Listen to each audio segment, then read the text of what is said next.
6 p.m. It's April 14th. We're going to get started with this meeting. If you would like to stand, please, and join me for an invocation and pledge of allegiance. If you want to bow your heads, Lord, thank you for allowing us to come here together to be able to make decisions for our city. We pray that every member on this board makes the best decision for this city and that it's guided by you, Lord Jesus Christ. Thank you for the community you've given us, the health that you've given us, and for those of you that are seeking Jesus, I pray that you find them. And just want to go ahead and thank you, Lord, again for everything you do for us. In your name we pray. Amen. Amen.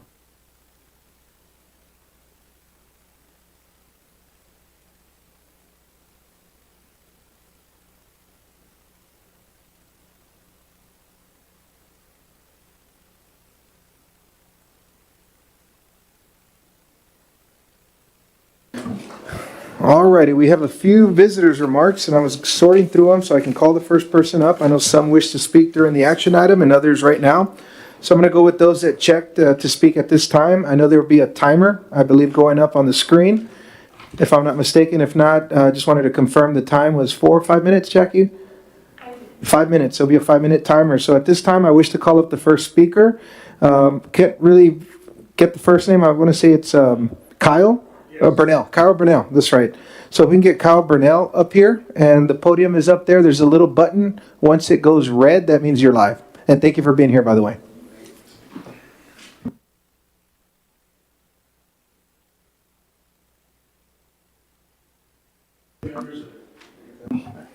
Okay, once it's ready, it's on. Good afternoon, members of City Council and those in attendance. My name is Kyle Burnell. Some of you know me. Some of you know my family. I've lived here and worked right here for years. I've spent over 35 years on or around the water as a commercial captain and as a tugboat engineer. I'm here today as the owner of KK & Sons Aquatic Restoration, and while we are a startup company in the aquatic space, I bring 3 decades of maritime experience to the table to solve a problem we see every day in our city: the health and look of our resacas. I want to talk about the beautification and not destruction. In the past, the only way to clear resacas was through heavy dredging, which is slow and messy.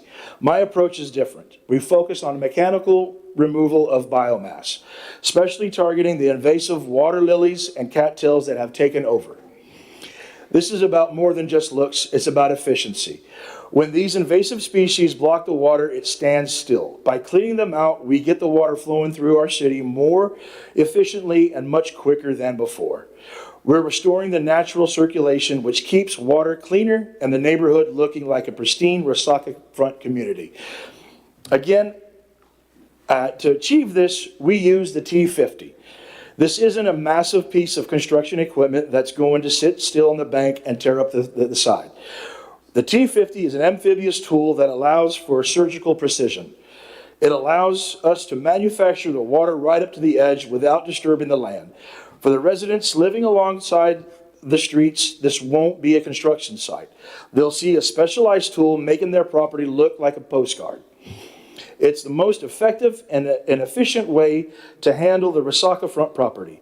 I'm not an outside contractor. I have a vested interest in making sure Los Fresnos looks the absolute best because this is my home. I'm ready to put my 35 years of experience on the water to work for the city to keep our water moving and our resaca fronts looking beautiful. Thank you for your time this afternoon. I'm here to answer any questions you have about the T50 or my process. I have a little flyer here if you guys would like to look at it. I'm just a startup here. I know about the beautification of the area and to make sure the resacas continue looking pretty. Well, thank you very much for coming up here and spending your time. We'll take your document. Unfortunately, we can't speak at this time, but we'd love to connect with you at a later date in regards to that. Thank you, Mr. Burnell. Thank you.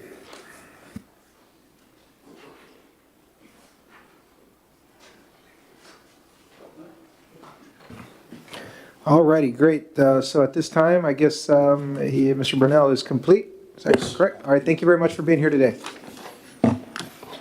Okay, moving on to the next visitor's remarks. I want to say this is John. Is it Belvry or I'm having a hard time. North Cuates, 135 North Cuates. Is that you? Come on up, John. Sorry, I couldn't pronounce the last name on here. Thank you for being here. Kilroy. Yes. Hello. My name is John Kilroy. I'm a resident of Los Fresnos I live on Cuates Camino.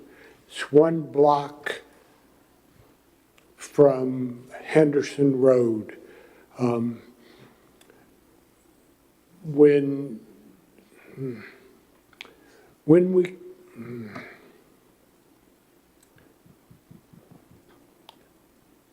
I'm drawing a blank.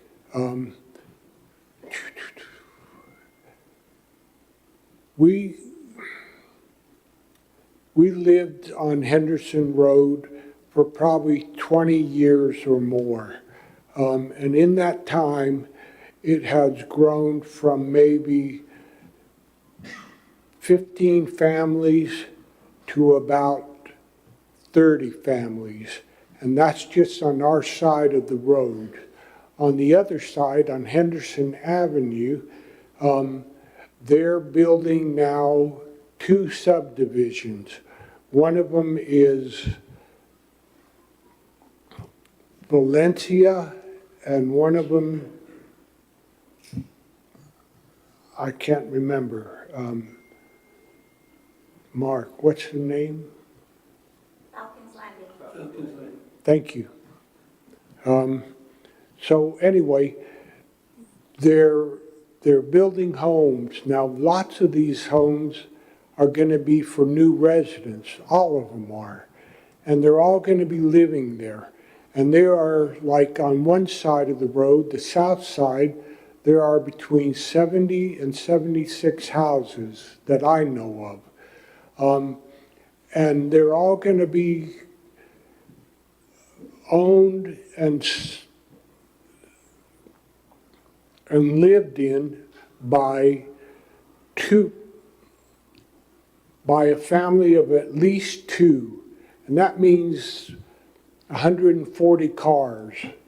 So then there are 140 cars, and then there's the other side of the road, the north side, and there are supposed to be 40 houses in there.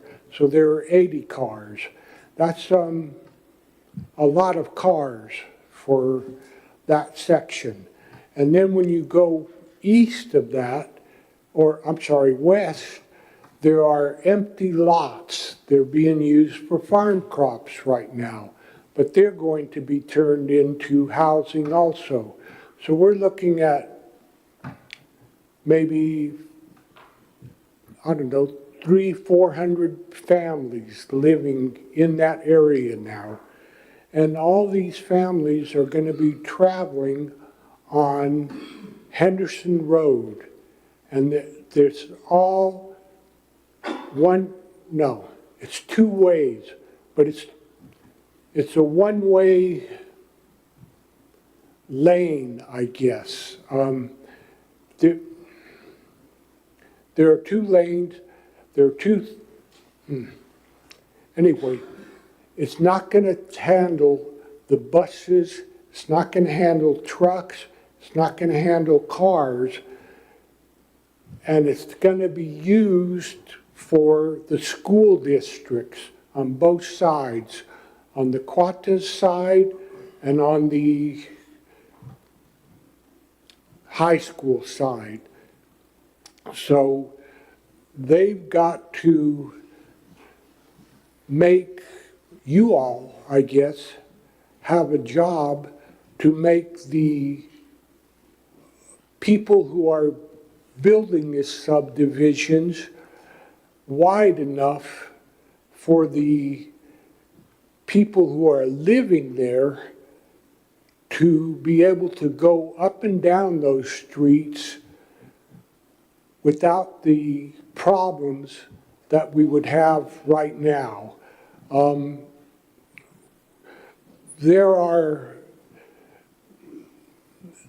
The road needs to be widened for at least 3 traffic lanes, one on each side and maybe one in the middle for finding. Anyway, I apologize.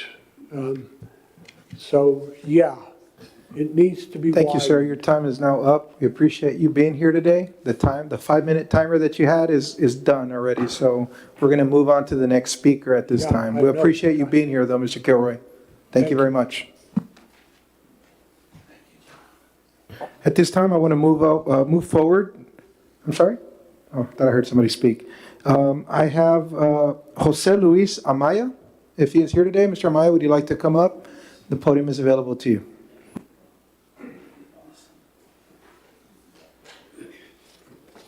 Hi, good afternoon. Buenas tardes. My name is Jose Luis Amaya Rodriguez, okay? I'm new in this city. I'm gonna say I'm new because I've lived here only for 13, 14 years, okay? I have 4 things to talk about it. One of the things I care is about since when we can park in the sidewalks, okay? Because I can give you, for examples, Arroyo Boulevard and Ocean Boulevard, the corner where they manage the stoplight. People have to walk to the street sometimes because cars parking there. And the problem is the people driving take the shoulder to turn to the right. Okay? The other one is, I don't know if the sidewalks are used for heavy traffic, like holding big trucks. I don't have nothing against to Velasquez, the drive-through, he's my friend, but a big truck parking in the sidewalk once a week to deliver merchandise. I don't know how good are the sidewalks to hold in a big truck. Okay, the other one, Hector's Mufflers, all the time is cars in the sidewalk, and the opposite way too, they don't park it right. Okay, the other place, the new apartments in 2nd Street and Alamo corner, the new apartments, they park in double, and even to the street. They block the sidewalk, okay? That's my first issue. The other thing is, I think we need to find another way to tell people about what is going on in the city. There's a lot of old people that don't use Facebook. I like it. I stopped using Facebook maybe 4 years ago. Even like 3 years ago, Mayor blocked me because he don't like the question I make that time, but it's okay, no problem. And I stopped using. I don't care about Facebook. The other thing is, many years ago, I don't think no one of you, not even me, are here in this building, not even the other one. I live in 201 South Arroyo Boulevard, Carrie's House Apartments. Dr. Killer came to the city and asked for permit, not just to put asphalt in the parking lot he doing behind, and the whole alley, okay? And they say, okay, yes. And he put asphalt in the whole alley between the 5th Street and 6th Street, behind 201 South Arroyo Boulevard. Okay, every time somebody go and work there, make holes, and they don't fix it. They just fill it up with dirt, maybe some caliche, and with the rains, sink it in. It's a lot of potholes. And it's one issue there by 5th Street and the alley, south side, the 5th Street. And the last 7 years, they go and fix there a leak, at least maybe 4 or 5 times. They make the big hole, and they never patch them back. Good.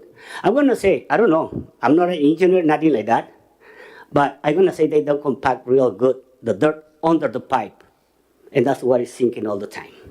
Okay. The other thing, like I said, I live in 201 South Arroyo Boulevard, but I own a property by Cuates, North Cuates subdivision, and I like that place. A lot of people is gonna come here to talk about that, and I think we need to listen to the old people who live here for years.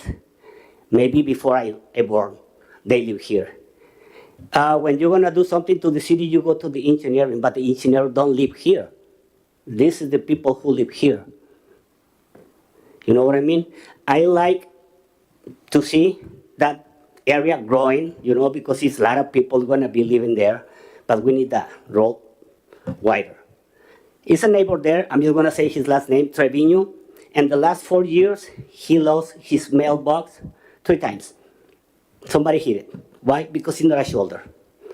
What about if someone walking over there and get killed?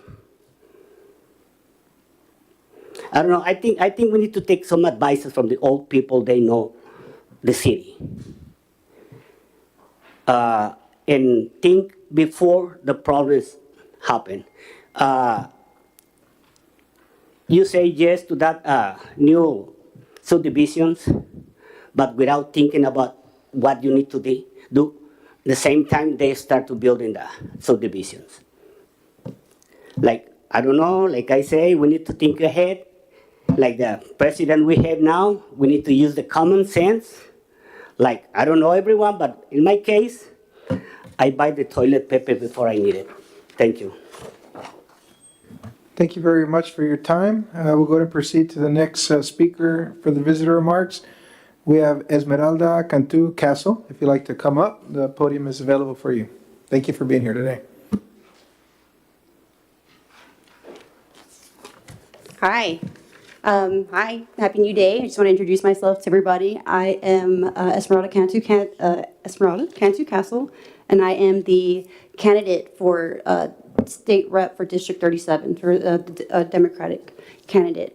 And I just want to share, I just want to say hi and share with everyone my desire for this position is to serve and to serve the people. I love District 37 and the people of this community and the things that we are able to build. I think that we can continue to progress and move forward and make sure that the power to govern ourselves stays with the people. And so then that's all I have to say. Thank you. Thank you for your time. Thank you for all your work. Thank you for your service. And have a great day. Thank you very much for being here today as well. So we'll go ahead and move on with the meeting agenda items. We do have a few more visitors' remarks, but those will be here at a later time. So we'll go ahead and move forward to our presentation, which at this time, we have a presentation and discussion for a 2025 annual notification of unknown service line material. Mark? Mr. Mayor, members of the council, y'all had asked me to do some explanation on the letter that some people got concerning the lead and copper rule. Background, back in 1991, EPA published some regulations to control lead and copper in drinking water. There's been some updates since that time from, I need to do something.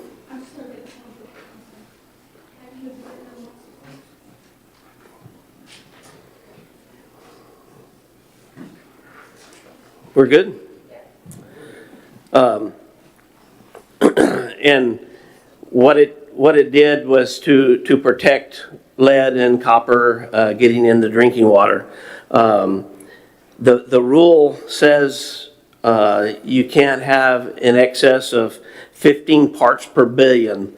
That's not very much. It's 0.00000015. So it's not, it's barely a trace on lead. On copper, it's 1.3 parts per million. So that's 0.00000013. So it's a very, very low number of what is allowed.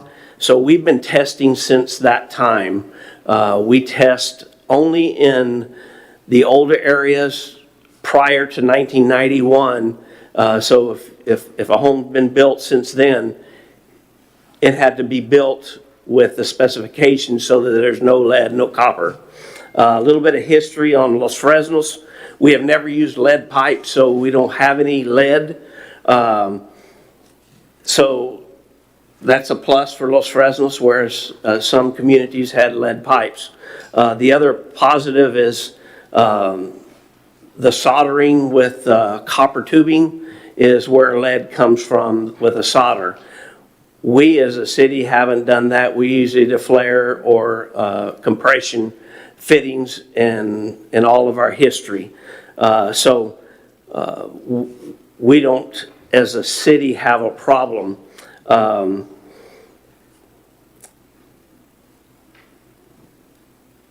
Like I say, we've tested this, I think, since 1993. The rule came in 91. The testing started in 93. We've been testing that.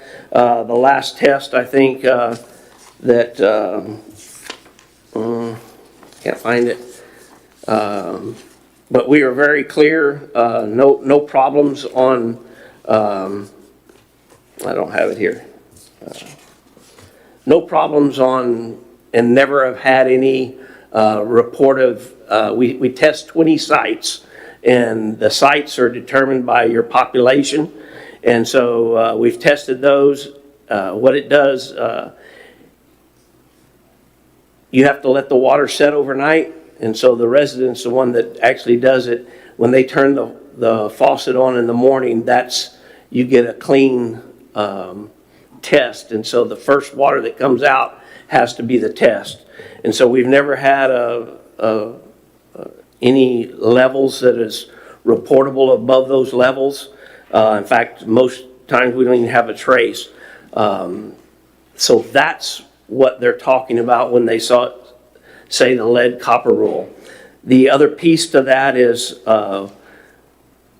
there's new requirements that have come out that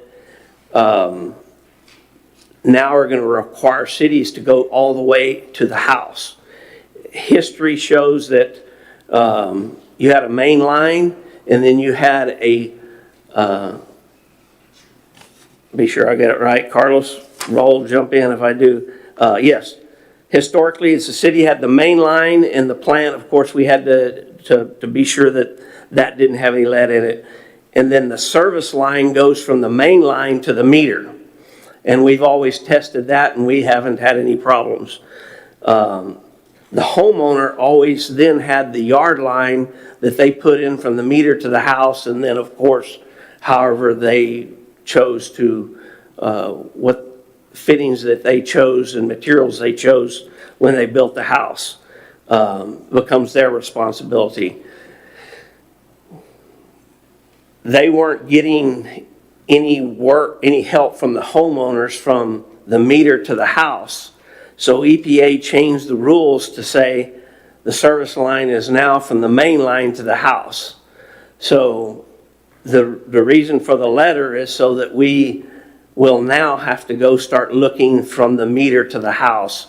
And what EPA did is just, they can't get the homeowners to do it, so they're going to make the governments and the water companies do it. So that won't change any testing because it was tested at a faucet inside the home, and it has been tested since 1993. So it's not a problem that we have in Los Verdes. We're very fortunate that we didn't use the lead pipes. We didn't use the soldering. So that doesn't mean that a home built prior to that time didn't use lead pipes in their home or soldering that could have some traces.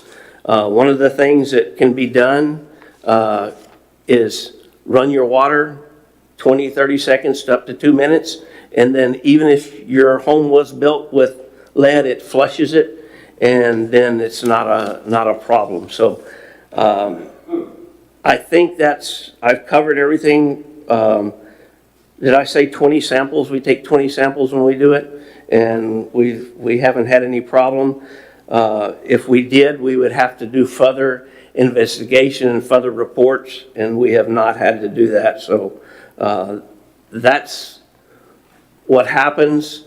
The reason why some of the people got those letters is because they are one of the ones that would be in question. It doesn't mean that they have lead or copper, but it could be that they did. So that's why they got the letters. Be interested in if there's any questions. Carlos, did I miss something? Raul? Good? Any questions that you So Mark, by the sound maybe I of what didn't you're explain saying, well enough? by what you're saying is basically this is a standard disclosure that has to be sent out to certain homes, but in all the tests that we've done, everything is A-OK. It's just a standard disclosure that needs to go out Correct. because of the change of the law requiring us to maintain from the meter to the house where it used to be the Right. person who lived there's responsibility.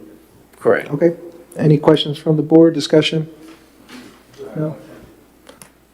Who's the third party to have that performance test? I'm not sure, legal counsel, or is the public allowed to conversate in this? Legal counsel? No, No? it's a presentation and discussion between you all. Oh, okay, okay. Presenter who's, anybody he brings. Thank you, thank you. Any questions can always be I addressed do to Mark. think that I heard part of it, so I'll try to address it, yes, a third party can do the testing. I know some that have. Third party can do the testing and send off, and we'd be glad to receive those results too. On a couple, we have, the people have shared with us, and once again, they're way under the limit, so there's not a problem. So is there, this website, that's what people can Yes, search for to have their water tested? yes, if they would like to have their tested. We don't do the test. Yeah, they will be A done too. third party does the test. We do the test that's required by EPA in the 20 separate places. Thank you. No other further questions. We'll move on for the sake of time to our next presentation. At this time, the presentation and discussion of a traffic analysis conducted by the Los Fresnos Police Department using the Urban SDK software. How you doing, Chief? Thanks for being here today. Council members, good afternoon. Ladies and gentlemen in attendance, good afternoon.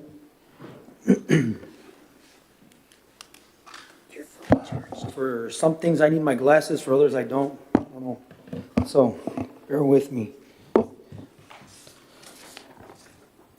So, I would like to provide an update of the current implementation of Urban SDK within our department. We just implemented it early January, as it was approved in late December.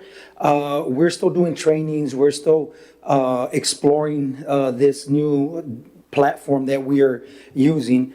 One of the main reasons why we got this platform here is to help us and assist us and better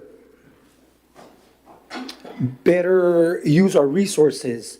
We used to get concerns from citizens. A lot of the concerns were in residential areas. I'm standing outside with my family in the afternoon, and these cars are flying through here.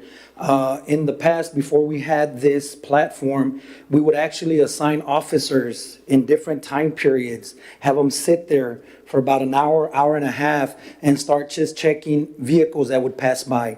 This would take a lot of manpower, a lot of time out there, and a lot of documentation.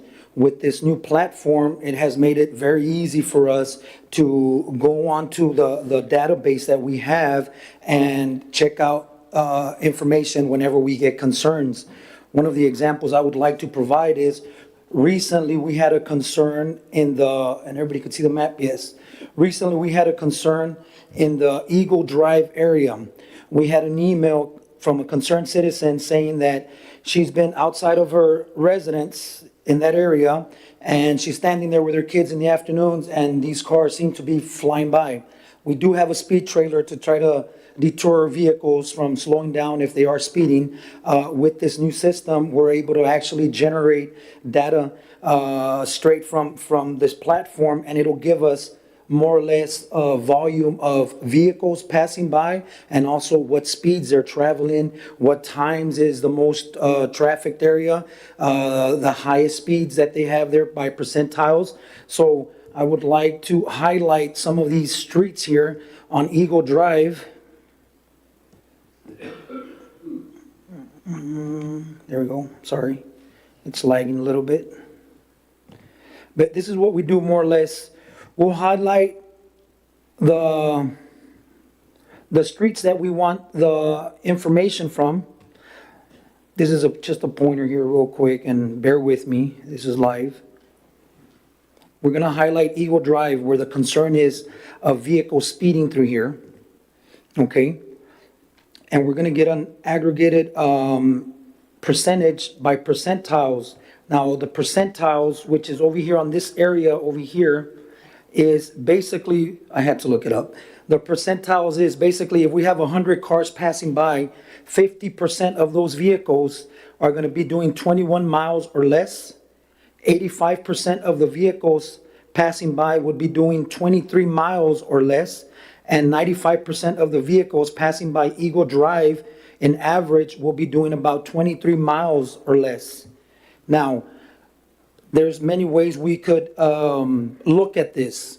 You're coming in from Highway 100 into Eagle Drive, driving southbound. It's going to take you some time to pick up speed by the time you get to either Hawk or Talon. So with this program here, we could also check speeds going southbound. So we could check the southbound vehicles, which is in this case mainly the same. The average speed is anywhere from 21 miles per hour to 23 miles per hour. And if we do northbound on this,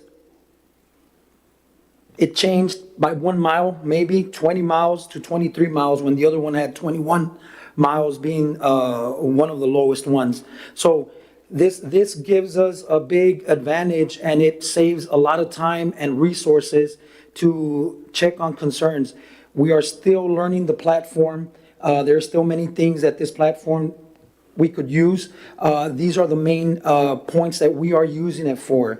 Like I said, sometimes they do say on this street at night we have a lot of vehicles passing by. We could also check that by volume of cars going by on this street here, by the annual amount of vehicles per hour. Yes, sir. Before you do that, can you go to the chart where it shows the hours and the speed? Oh, yes, I'm sorry. Yeah, that would be important. So what I mentioned with this, you could also have the trends. Okay, we're busier 5 o'clock. We're busier in the morning hours. This is an average speed breakdown Sunday through Saturday. And here are the period legends. Number 1 is overnight from 12 midnight to 3:59, and I hope everybody could see that right here. Number 2 is early morning from 4 a.m. to 6 in the morning. Number 3 is one of the ones I look at, which is most of the time the school hours, especially during the week. So that's one that I focus on a lot, the 3 o'clock trend, which is this highlighted area right here, which is here. Average speeds are anywhere from 18 miles to 19 miles per hour, more or less, in this corridor right here on Eagle Drive. Early afternoon hours from 1 p.m. to 4 p.m., also more or less when school is out for elementary kids. We look at that as well. Bus routes and everything. Again, most of the travelers, traveling through there are traveling anywhere from 17 miles per hour average to 19 miles per hour. The 6 o'clock hour here is from 4 p.m. to 6 p.m. Let me scroll up a little bit. Same average, 17, 18 miles per hour. And then the latest one, which is falling in the evening hours from 7 p.m. to 12 midnight, the same average. This is data, again, collected by this, saving us a lot of resources. We could actually reach out to the concerned citizen and actually provide them with this breakdown and show them, this is what we have right now. This is the data collected. Shows transparency as well, and sometimes as well peace of mind. It's very different when we are standing, and I could testify to this because when we do traffic stops, we get off on the highway, 60 miles per hour running by right next to you. Feels like those vehicles, the car shakes, your clothes flies all over the place. If you have something riding, it's going to fly. It seems like they're passing at 100 miles per hour when it's really they're doing 50, 55 miles per hour. It's understandable when parents are outside in their front yard with their kids and they see a vehicle pass by at 20 miles per hour, it is going to look like they probably are speeding. Again, before this, we would actually have an officer sitting out there with the radar gun collecting all these numbers. But with this information, we could get more cars throughout the whole day, and we're using this tool very wisely and hopefully to the advantage of not only the city itself, but to the public and to our citizens as well. If we need to address something, if we do have speeders, this program or this database would show us this, and then we could use our resources. You know what, we need to put some officers out there, do some more enforcement, put the speed trailer out there, whatever we need to do to try to minimize the issue. At this time, again, with this example that I'm putting, and this is one of the examples that I'm giving because this came in recently, so this is what we presented to our citizen that had that concern. Any questions on that so Yes, far? yes, Chief, I have a question. So I get those calls quite often. Families are always calling about speeding and they want to resolve it. Is there any way that they can request maybe like an email with this information, or we can put it on our website for residents to click on and maybe look at their street so they can get an idea? Instead of waiting for us to say, hey, we're looking at it, they can actually go in there themselves, or is that a little too much for this system? The program doesn't allow unlimited users. Okay, how about as far as like maybe sending a PDF to an email address? Yes. Yes, sir. After we do the research, then we give that information all to the people in that area that Okay. requested. And so that gives you an average. So let's say there was 30 cars and 5 of them were speeding and like the rest were, then that give you the average of 20. Can you identify, okay, how many of those on the top quintile were maybe speeding? Maybe the trend is 20 miles per hour, but there was maybe an increase from 5 speeding cars to 8 speeding cars, but the overall average was several cars, so it brought the percentage down to 20 miles per hour when maybe those 4 or 5 were going 50? I'm just giving you a number. Is there any way to look at that kind of data and look at, okay, out of the 30 cars tested on the numbers, there was 5 cars that were speeding and 17 cars that were going the speed limit, which brought the average to 20. But what if the next week it goes from 5 to 7? And so, 5, 7 cars speeding, maybe it's still giving you a 20 mile per hour average, but perhaps, there's more cars speeding. And all it takes is one car, right, to cause a major accident. But are you able to see exactly how many cars were tested on that average or not? Right now, the data that we have, and again, I'm still learning this system. I mean, it's new to us. We're still having the trainings with the actual developers and everything. Okay. So that would be one of the questions that I can't bring up. But what I Okay. do know is it does give you the average hourly, what is it here real quick? It does give you an annual average hourly traffic that goes Okay, by. okay. So I don't know if it could go, the breakdown that specific. Okay. But I can ask on our next training session that we have. Go ahead, Mark. Yes, Mark? Well, he's going to go in a minute to showing volume, which talks about what you were saying is the total number of vehicles. But if you go up, Charlie, up on the side where it said 50 percentile, 85 percentile, 95 percentile, Right here. what 95 percentile, I believe that's 22 or 21? 21. 21, so that means 95% of the cars are going 21 miles an hour or under. So that's pretty good. Even if you don't know that 3 of them might have gone 40, 95% of them are doing very well. What TxDOT uses when they set speed limits is 85 percentile. So they'll study a road, and if 85% of the people are going 60 miles an hour and it's a 50 mile an hour, they'll change the speed limit to 60. They won't go down. They'll change it because they say that's the normal speed of the people, and so they follow 85 percentile. Does that And help? sometimes in a neighborhood, it's the same people over and over, so you know who the corporate is, but you don't want to rat them out, you know what I mean? And I live in that area, so I can tell you that there's always that one truck that just like, boom, flies through there and the kids are playing. But again, that can be a personal thing where they can say, hey, I We'll know talk what the about truck that looks one like. later, Yeah. Mayor. Yes, sir. That follows if then we go do some enforcement in the area, we can start seeing if it's 1 or 2. The other thing we have at our disposal and we've used a few times is, especially in like this one, is generally it's going to be the neighbor, everybody that lives there, someone is driving too fast. And so we can send a reminder letter, hey, this is a residential neighborhood, please watch out, be careful. People from like Henderson Road, it's a little bit different because it's a thoroughfare road, and so you have people that are coming. It's not just the neighborhood that are going there. So the people that live there might not be the only ones that are speeding. It could be other people. So, but this one is a good one to send the letter to those people and say, hey, take care of your neighbor and slow down. I just wanted to remind everybody that that was good because now we're using the officers' times more efficiently to be able to patrol areas that really need to be patrolled. And so this investment is a good investment for being able to have better quality time to do other things. Thank you, Chief.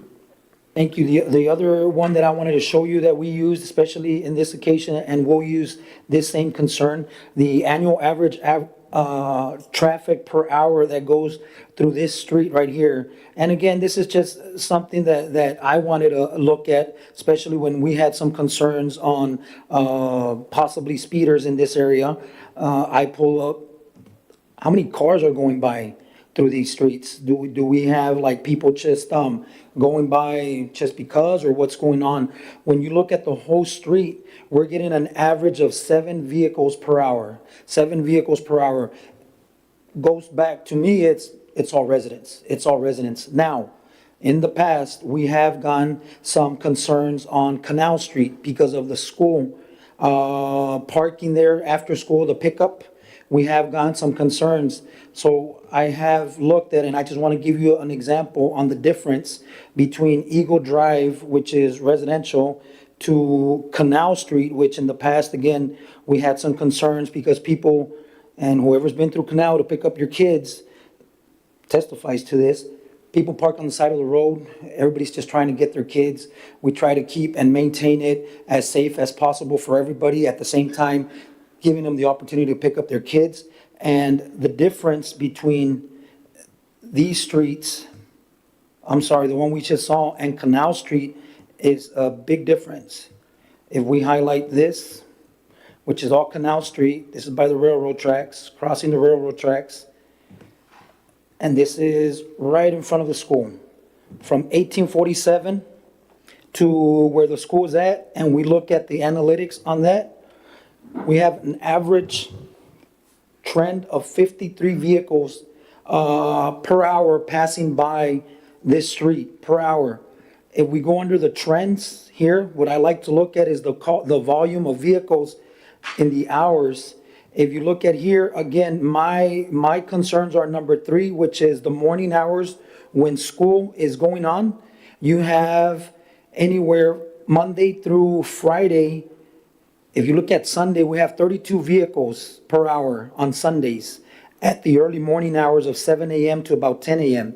But if you look at during the week, Monday through Friday, we have about an average of 80 cars Monday and Tuesday, 93 on Wednesday on average, 86 on Thursday, and 89 vehicles passing by per hour on the hours of 7 a.m.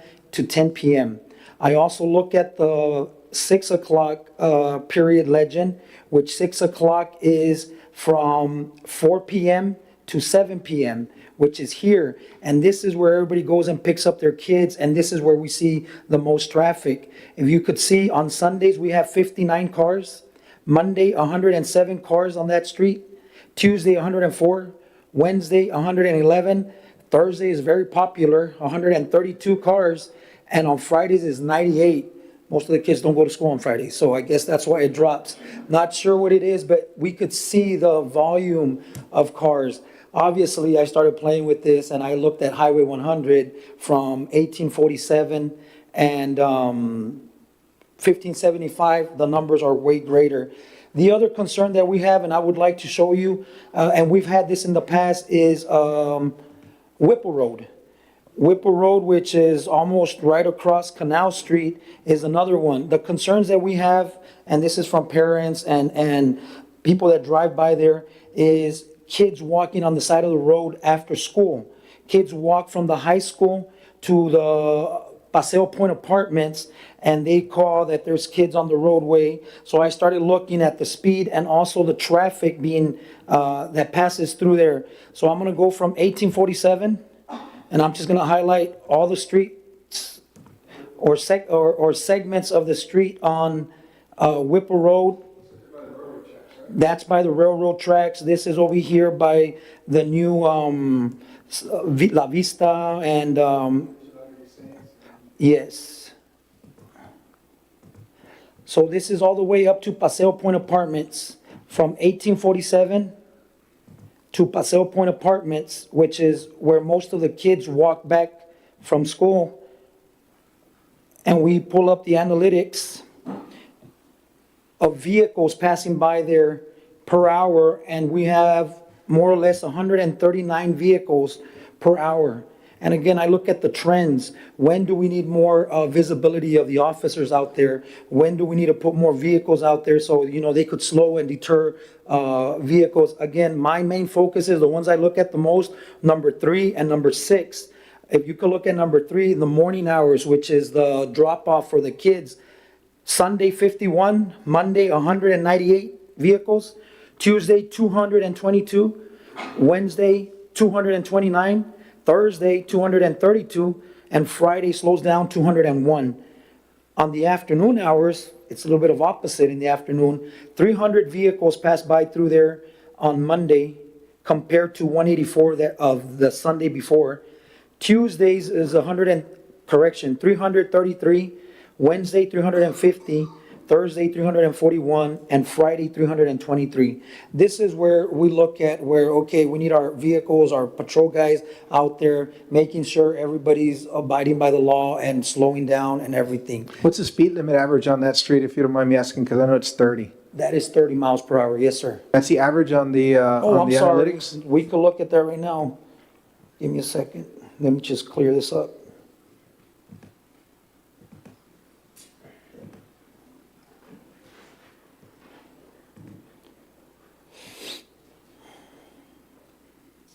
Average speed, again, by percentiles, most of the people, which is 95% of the people, are going over the speed limit for 4 miles, 35 miles per hour. And I'm looking at the 95 percentile, which is most of the vehicles passing through there. 95% of the vehicles, let's say 100, 95% of those 100 vehicles are traveling 35 miles per hour or less. And again, the trends, what are the hours that these vehicles are traveling at that time? Again, I look at number 3 and number 6. But if you look at number 3, the speed limit that they're doing is about, across the board, 28 miles per hour. The afternoon hours from 4 to 7, again, across the board is about 28 miles per hour. I would like to say that this is because our officers, again, as well, they already know it's early in the morning, school time, let's try to do some patrol bys there. In the afternoons, the same way, let's try to do some patrol bys there. Again, citizens also, they are aware that there's kids walking and they take their precautions. So again, on average, it does say it's over by 4 miles, but most of the vehicles still comply by, going the speed limit. Yes. Any other questions? Just one last thing. I know that the media put out a post or like an article that we were targeting specific cars for tickets. This information can clearly say that's not what this data is for, correct? That is correct. We do not target anybody for tickets. No, sir. Thank you very much, Chief. We appreciate your time here today. Any questions from the board? I know I spoke. Yeah, I have a question. On some of these areas where you say there's a lot of vehicles passing by, do you see that need, speed bumps? Like putting speed bumps in certain areas that are for vehicles that are speeding or going a lot of vehicles through that road? Do I see the need of speed bumps? My opinion, no, sir. No, I do not need, I see the need of speed bumps. I live where there's speed bumps in the Laureles area. And in my opinion, again, the speed bumps, all it does, it gives the vehicles just a chance to be airborne. And I don't agree with speed bumps. That's just my opinion. Right. Well, I agree with speed bumps sometimes. I don't really care about the vehicle. Sometimes I care about the individuals, especially there by where I live at the park. Yeah, there's vehicles there that goes, they do go fast, but through there, so, but it's understandable, and I'm just asking, sometimes that could help, if not, but it's an opinion. Yes, sir. Correct. Yes, sir. Thank you very much. Thank you. Yes, sir. Any other Thank you very questions? much, Chief. We appreciate it. Any other questions from the? I was just gonna ask, so we looked at a couple of heat maps. Have you had any instances where you looked at like the speed heat map and it was showing like above average where you were like, hey, we need to go send some patrols out here during these specific times yet, or? We actually ran a query just on Tuesday during one of the trainings to see if there's anybody usually above 10 miles per hour. In the whole city, we didn't find anything. We dropped it to 5. It didn't find anything. We started finding some at about 4 miles per hour over the speed limit. That's where we're finding that there are some streets that, we need to keep an eye out.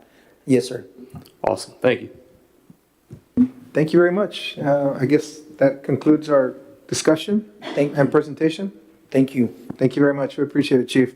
Now, I want to go back to the visitors' remarks. There was one that was added right now. I guess was a misunderstanding. Mr. Abrigo, if you'd like to come up, and right now the microphone is off, so if you'd like to press the button, and thank you for being here today. Yeah, just press the button right there. There we go. 5 minutes. Thank you.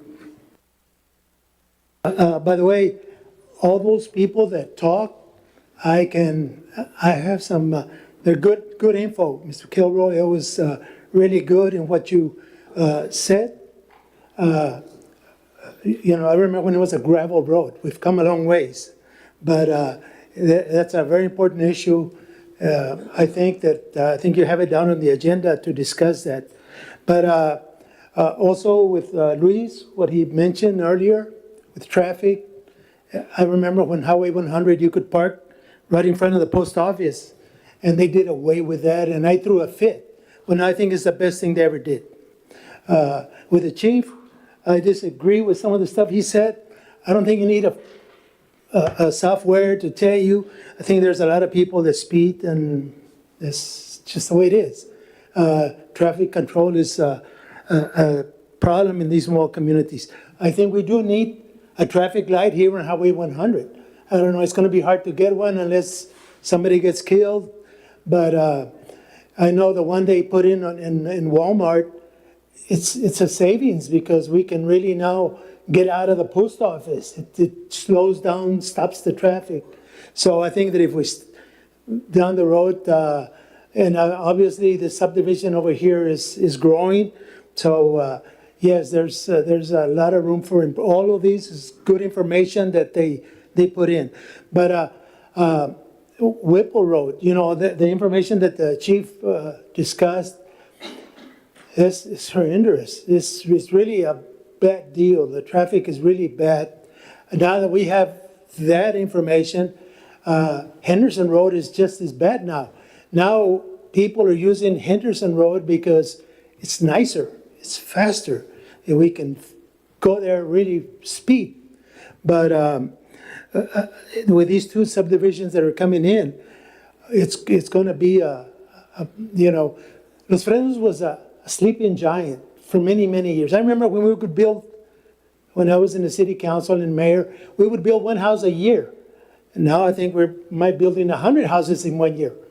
But so it's really growing, and these are growing pains, but we got to have those growing pains to survive. I think that Henderson, we need to put it in the fast track. We need to really address that as soon as possible. It's a beautiful subdivision, Falcons Landing, and we have a nice subdivision there at Cuates. And to have a traffic problem, I think that needs to be really addressed and as soon as possible. Now I think the buses, school buses I think I counted 14 buses one time going through there. They did away with Whipple, I think because it's too narrow or what. I'm not sure. But we need to address the traffic, and not only now that we have more information, we need to put it in the fast track. And if our city engineer can do it, let's go outside and get another engineering firm that can move on it and put pressure on them. It seems like it goes forever. Highway 100, when they redid Highway 100, it took like 2 years, and I know they paid for it, but we suffered. Our businesses suffered. And it seems everything that we do, it just drags on, drags on. I think that's why I think we need to go ahead and start and have them report to you guys every 2 weeks on the process on Henderson Road. And I know you've been doing on the easements for Whipple Road, and that's good. But we need to go ahead and move on them. Both of those are priorities as far as I'm concerned, because that's a loop that everybody uses to kind of skip the town. And there's nothing better than to have just big white roads, Mayor. Thank you. Thank you very much, Ms. Chavarigo, for that. That concludes our visitors' remarks at this particular time. We got a couple more as we continue with the meeting. At this time, we'll move on to the consent agenda item. We do have a total of 13 consent agenda items. Is there any that the board would like to set aside? If not, there's a motion to be made. I'll make a motion to approve. Okay, motion has been made I'll second. and motion has been seconded. All those in favor signify by saying aye and raising your hand. Aye. Oh, I guess motion carries. No disapprovals. At this point, we'll move on to action items. Consideration and action to initiate the process for the improvement and reconstruction of Henderson Road, including the selection of an engineer and authorization to begin related work. Now, Mark, I don't know if we want to start with that or go with the visitors' remarks. I believe there's a few that would like to speak during this particular remark. If we want to call those folks up before we discuss the Henderson Road. At this time, I have James Keeler. If you'd like to come up, this is the action item on Henderson Road. If you'd like to come up, and we have an action item, it says here. Oh, you want to go first? Excuse me, Mr. Mayor, I signed up for item number 2. Oh, I'm sorry. Does it say that here? No, it doesn't say. It just says action item, so I wasn't sure if it was this one or this one. My apologies. I'll bring you on the next one. I guess there's 2 Henderson Road project action items. So there's 1 and 2, and these don't specify what action item we will be calling them up on. James Keeler, actually. Oh, okay, yeah, 2. And then Gladys Hoskins. Number 1, okay, I didn't know why, is that 1? Vanessa Castillo, she wants to speak. Item 1, and item 1 and item 2. And 2, and then item 1. Okay, sorry, they're all mixed up and there's quite a few, so I apologize for the confusion. But with that said, with the sake of time, let's go ahead and call up Vanessa Castillo. Thank you for being here, Ms. Castillo. So we're gonna go with action 1 or item 1? Okay. Yes. Good. Before we go into this, I was want to request to see the city council would require or want to approve for us to move item number 2 to number 1 and number 1 to number 2, so that way we can have the people, whoever's going to discuss, like she's going to discuss about the public hearing on receiving comments from the community.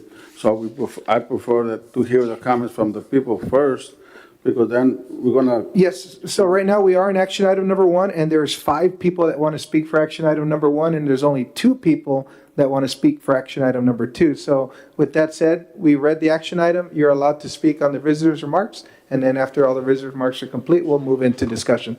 Thank you for being here, Ms. Castillo. Thank you. Good evening. My name is Vanessa Castillo, and I am here today as a resident, a mother, and someone who deeply cares about the safety and well-being of our community, especially our children.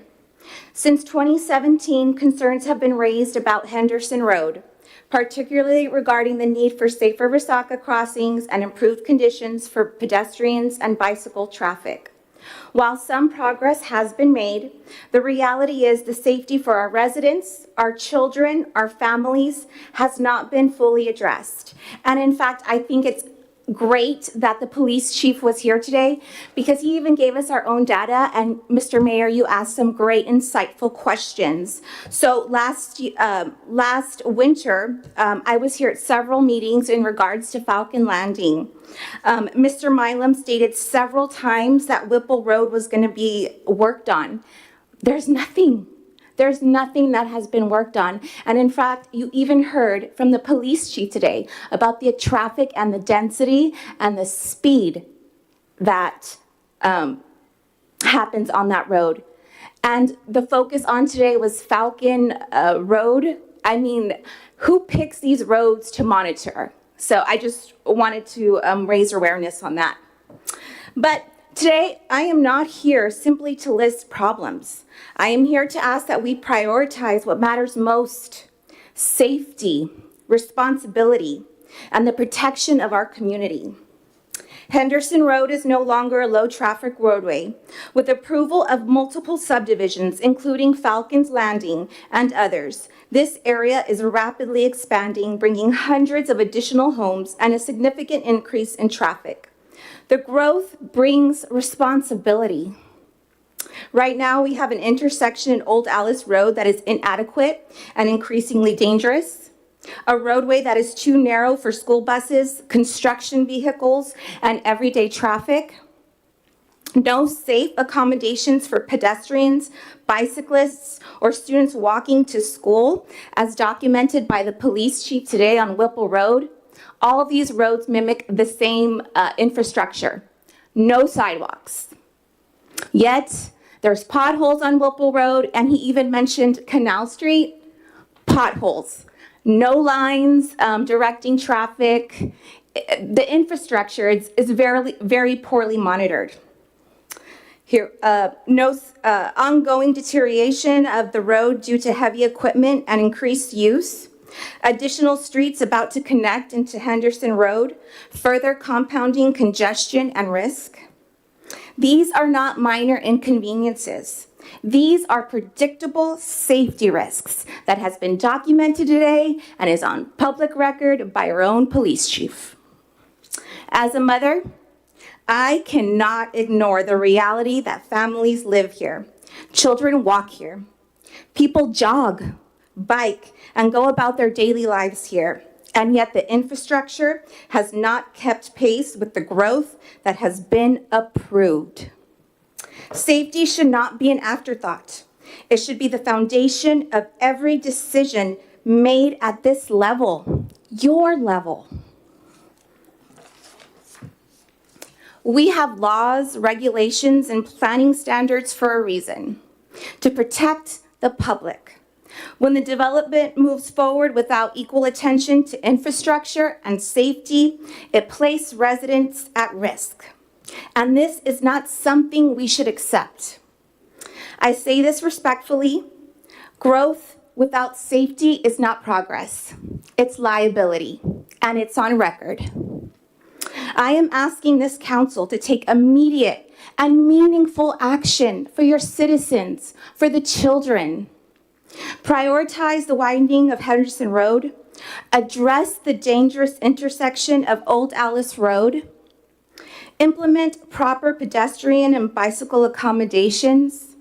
Ensure drainage, maintenance, and roadway integrity are addressed throughout the city. And most importantly, ensure that future decisions place safety at the forefront and that are not afterthoughts. This is not about opposition to growth. We all want our community to grow and thrive, but growth must be responsible, balanced, and safe. Because at the end of the day, this is about the people you serve, the people that elected you here. Thank you It's very about much. Your time families. has run out. Unfortunately, your time has run out. We appreciate you being here, Ms. Castillo. We'll move on for the sake of time to George Laughlin. If you would like to come up, the timer will start here. Thank you for being here, Mr. Laughlin. Thank you. My name is George Laughlin. I live in North Cuates, Camino, not Drive. That's 114. Quite a few of you guys know me, and I'm here to speak of that Section F, Item 1. I just want to reemphasize what Ms. Castillo said, and we all have heard her, and I'm not going to repeat what she said, but I think a lot of what's happened on that street is obvious to most of you if you've driven down there. I've seen it deteriorating quite rapidly due to the heavy trucks coming in and out of the construction zones and the risk. I am a cyclist, and so I know what it is to be on the road, and I ride 30 miles every other day, and I live in that neighborhood, so I see what the traffic's like. But I want to bring to light that I've seen the city grow quite a bit in the last 35 years.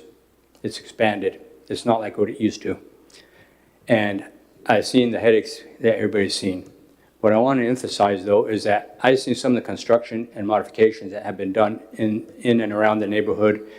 And my concerns is managing the water that is, the runoff of the water, and who manages it, and as if there's an engineer that is qualified that can handle this kind of job.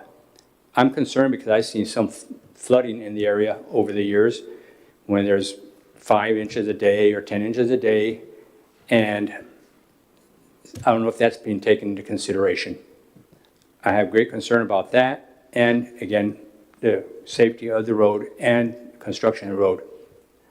I'm a mechanical engineer, so I understand the drawings and so forth. I'm not a civil, but the planning has to happen soon. The program management has to happen. It has to be sequential so that things don't take a step back and have to be fixed after the fact, which will cost the city a lot more. Us as taxpayers need to understand where our money is going and how it's being utilized. I mean, I've seen some projects go up and I say, wow, that's, it's, especially the fixing of the Resaca. I was kind of impressed at how that kind of took a step back and how much it cost the city a lot more than it should have. Again, I emphasize that we need an engineer that can handle this task, that's qualified, and if there's somebody there that can do that type of job, that we all probably review him and make sure he's qualified to take the task and accomplish it. Thank you very much. Appreciate your time. Thank you, Mr. Laughlin, for being here today. At this time, we'll go ahead and proceed. We have Gordon Capon, who would wish to speak at this action item. If you'd like to come up, thank you for being here.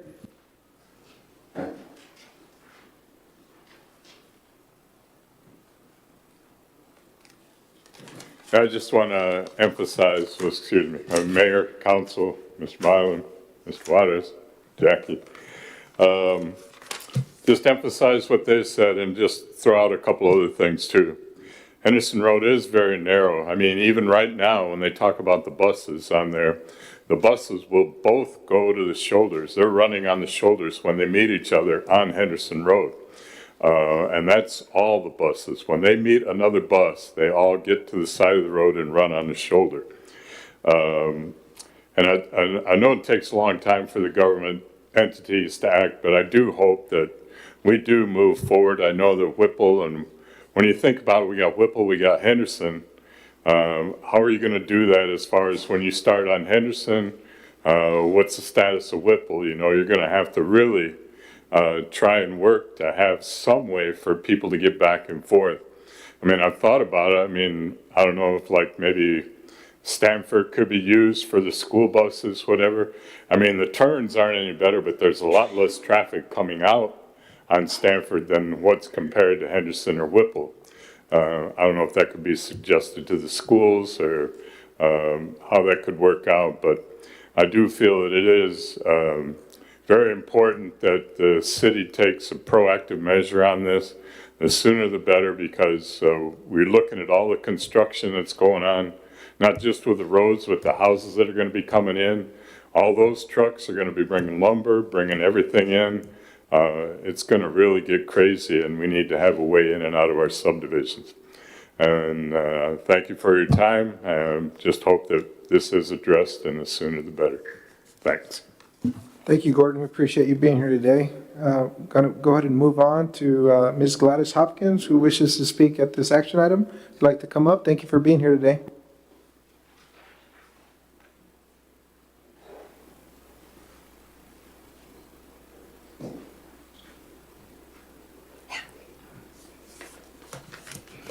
Thank you for having me here, and I just want to more kind of emphasize what they've been saying about Whipple Road. Not Whipple Road, Henderson Road, I'm sorry. I'm one of those old people. I've been here forever. I moved on to Quatchus in '77. I've seen a lot of changes. Used to, if we had a big rain, we couldn't get in or out because we're locked between the two Resacas. So we got a day off from work. Well, that's been addressed. It took 2 times to get it addressed, but we've got it fixed. I'm very pleased with that.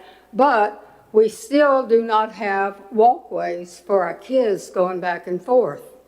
I personally can no longer walk on Henderson Road. I walk inside the subdivision with my little dog. I used to walk all the way from one end of Henderson to the other toward Indian Lakes, and I can't do that anymore. The traffic is too bad and there's no way to walk. That definitely needs to be addressed, and it needs to be addressed now. We had 10, 12 homes on Quatas, something like that. Now we're approaching 300-400 homes with 4 additional roads coming onto Henderson. And it's got to be addressed now, not 10 years from now. We started this conversation, I think it was about 10 years ago, that Henderson Road needed to be addressed. It needed walkways to and from the 2 schools. And nothing has happened. And it just needs to be done for the safety of these children. We don't want to wait until some child is sacrificed because we haven't done anything yet.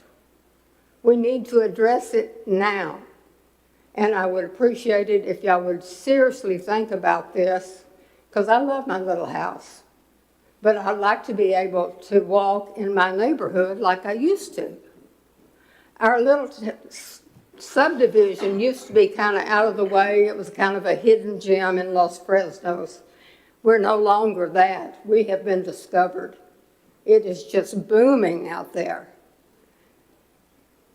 And that's basically all I wanted to say. Thank you very much. Thank you, Ms. Hopkins, for being here today. The next person wishes to speak at action item 1 and 2, so I'll call him up right now, Mr. Eliseo Ruiz. Thank you for being here today, Mr. Ruiz.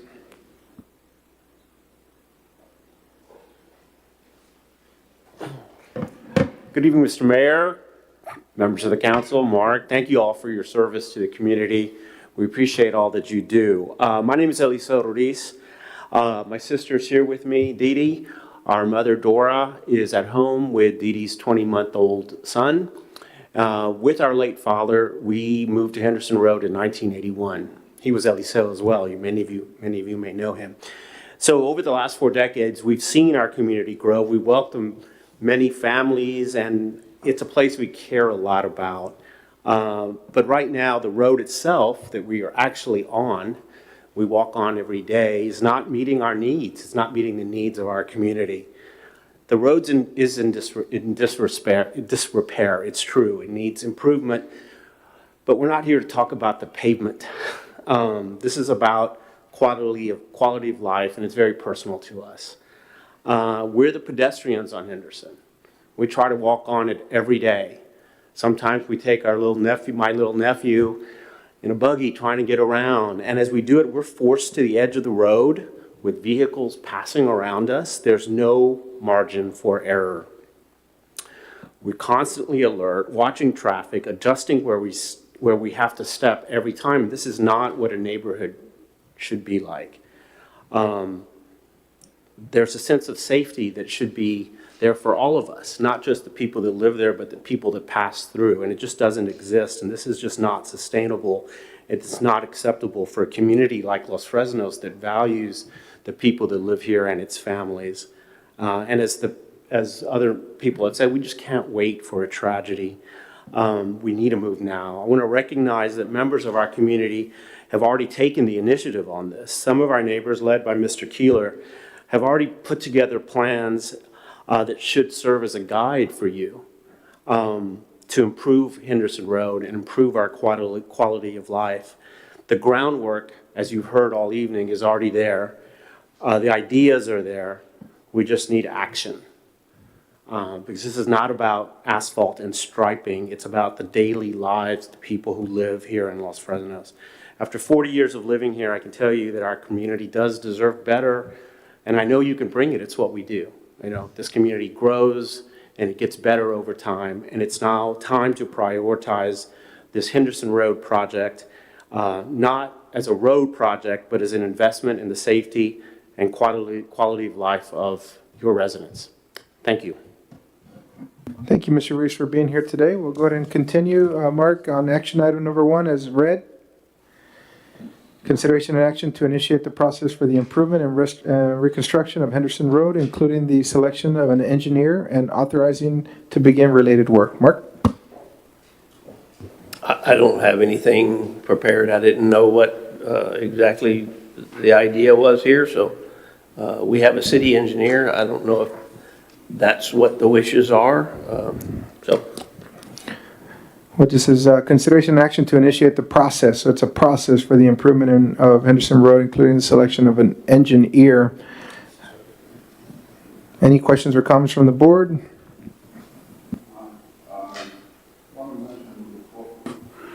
I want to mention before we do any action or whatever you guys want to make action on this item is fine.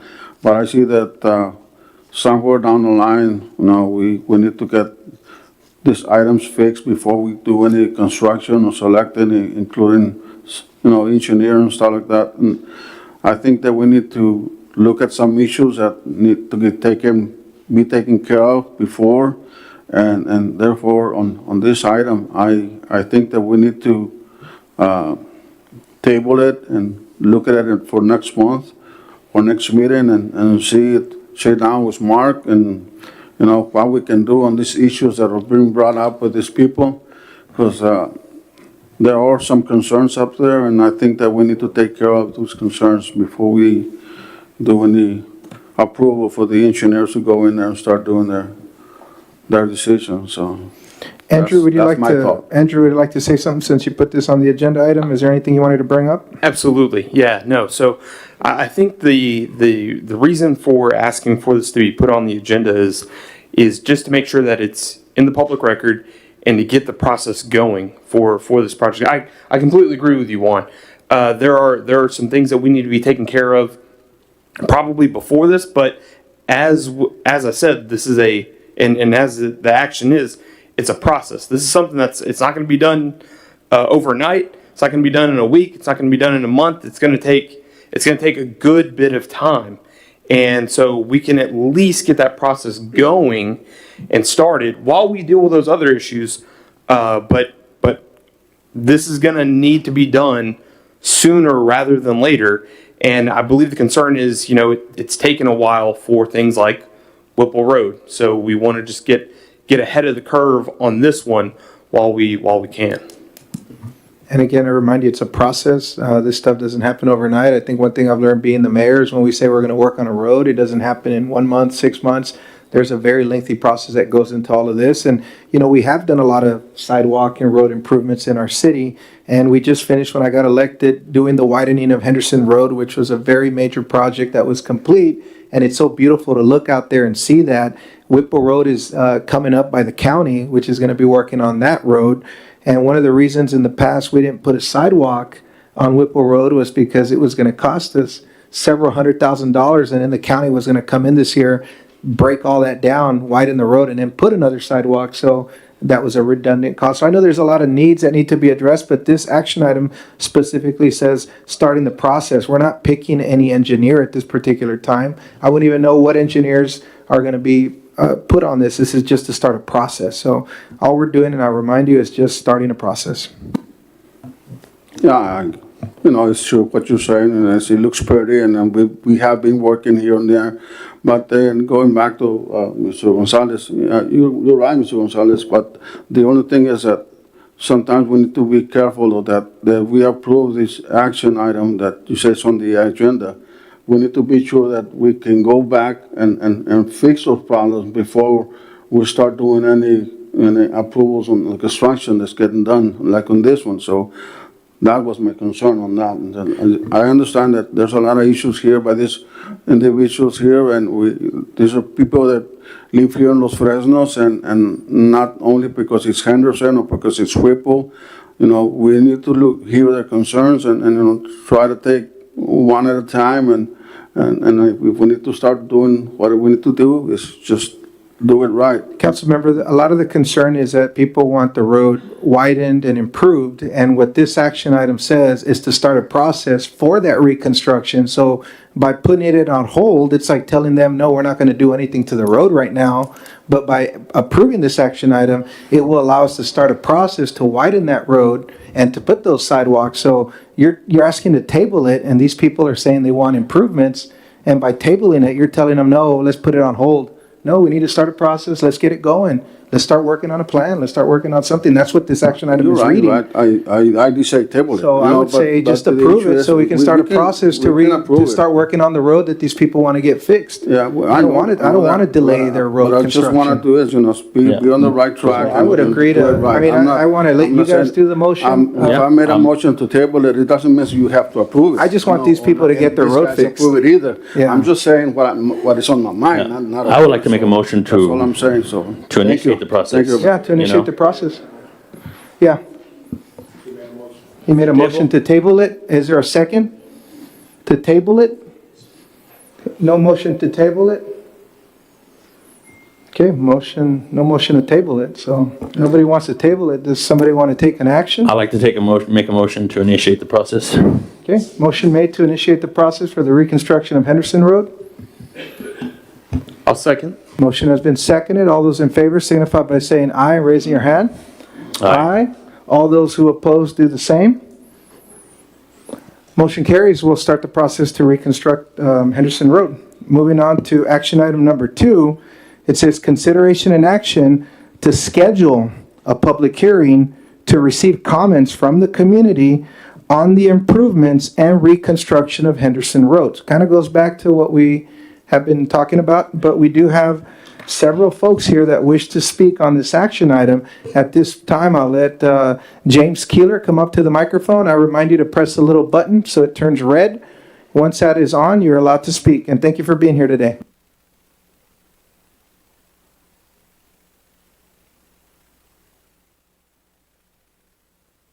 If you can, please, there's a little button right there on the microphone, or mark it. All right, there we go. You're on. We're on the timing. Thank you, Mr. Keeler. Thank you for having me.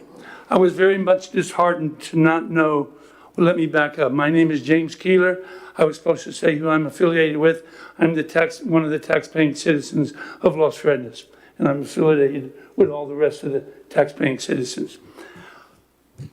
I'm here because I was disheartened to hear that it wasn't put on the agenda, because timeliness is extremely important. Initiating it, if it's done in words, doesn't help. If it's done initiating action, then I'm all for it. Let's get started. I want to tell you why you need to get going now. You're in the 13th hour. We've drawn a plan, put it out there for 12-foot lanes, a 5-foot sidewalk on one side, a 5-foot jogging trail, dog walking trail on the other side. It's going to take more room. When Mark came on board in 2004, he said, I'm going to try to get 40 feet for every subdivision so we can widen roads. And that was a good decision. When Valencia came on board, they got 40 feet of right-of-way. Yet the city has been negligent in taking care of that right-of-way. When you get 40 feet of right-of-way, the first thing you need to do is move the power poles to your 40-foot right-of-way. The second thing is to control that right-of-way. We're going to need to widen this road. And those 9 houses on Valencia, there's no room to widen it. The culverts are too close to the existing road. We'll have to cut back the driveways. We're going to have to cut a new ditch. We're going to have to replace 9 driveways after the culverts have been replaced at about $10,000 a whack, or $90,000 of wasted money because we didn't do the simple job of moving the power poles back in 2004. You are now in another dilemma. You have already approved 2 subdivisions with 2 streets coming onto Henderson Road. There's no plan for where you're going to put the drainage ditch. There's no plan for where the road's going to be. All of this needs to be done, and done quickly. You have to by the next 90 days. Decide what kind of road, get an engineer, decide what kind of road you're gonna do, get the preliminary work. You gotta move drainages before you can start with the road. But a road needs to be determined yesterday to be ready for what's gonna happen in July for the subdivisions that are being built. We're already behind the curve. So it has to be not only initiated, but put in super fast speed to get caught up. Now, so we don't repeat the error, it's time to get a top quality engineer. We have many, many issues and problems with and it was very expensive, with the crossing of the Resacas. They're beautiful, but they didn't accommodate future growth when they put culverts. They left 2 drainage problems, one of which is at the west end. The property on either side of the canal, the Martis brothers and Miss Sales' house, the drain that went to the Resaca apparently was severed. Whatever it is, it's been made no longer useful. When I looked at old plans, the engineer that did the job didn't even draw the drain to the Resaca. And I guess he thought the pipe going into the concrete pit was the outgoing pipe. No, that was the intake pipe, and it's been severed. You also have a problem along the tracks. Valencia, that ditch needs to be done now. You also have to create, how are you going to solve the ponding and the flooding that goes up to the tracks? Those issues needed to be addressed when you accepted it 10, 12, 13 months ago. The bottom line is you've run out of time, and it's got to be put in hyperspeed. And for that, there's a lot of plans, but you need to get with Valencia right now and see where you can take the borrow ditch water and the water that floods across the Henderson Road currently and tie it into their drainage system. Now, to this end, I've talked to 2 engineers that you need to consider. And one is ready to throw his hat in the ring. He's a former city engineer, and that was Jim Rose. Jim Rose would be the best engineer to handle it.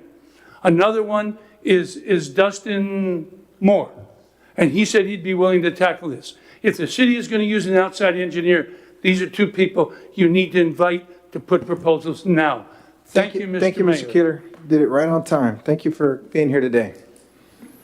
At this time, we'll move on to Monty Brothers. Thank you for being here, Monty Brothers.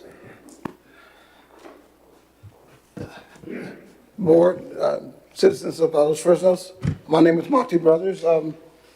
My daughter and I moved from Florida to this area during the construction of the first construction of Henderson.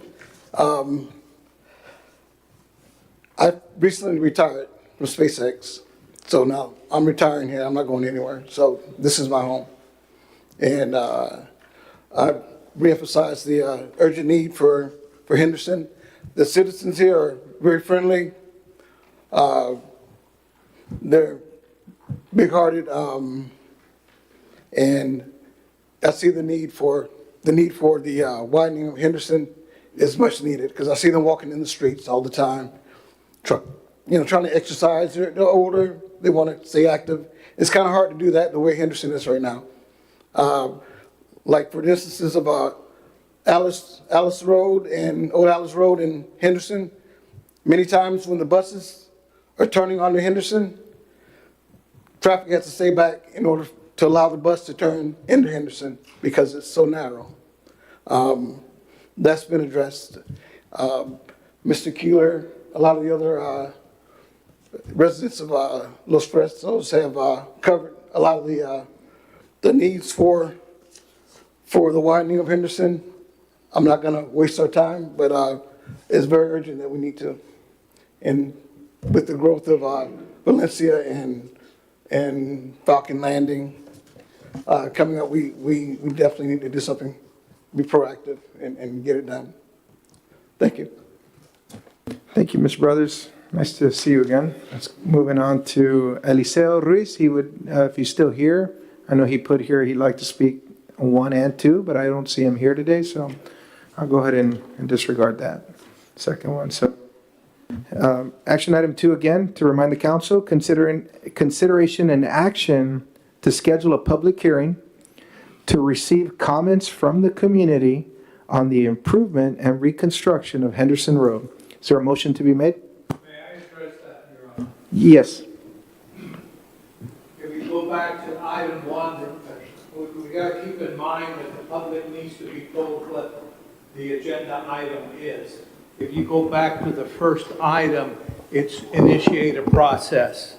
If you go to number 2, that could be a step. Number 2 is a step in the process that you agreed to do with number 1. My suggestion is that if you do follow through with this and schedule a public hearing, that you clarify for public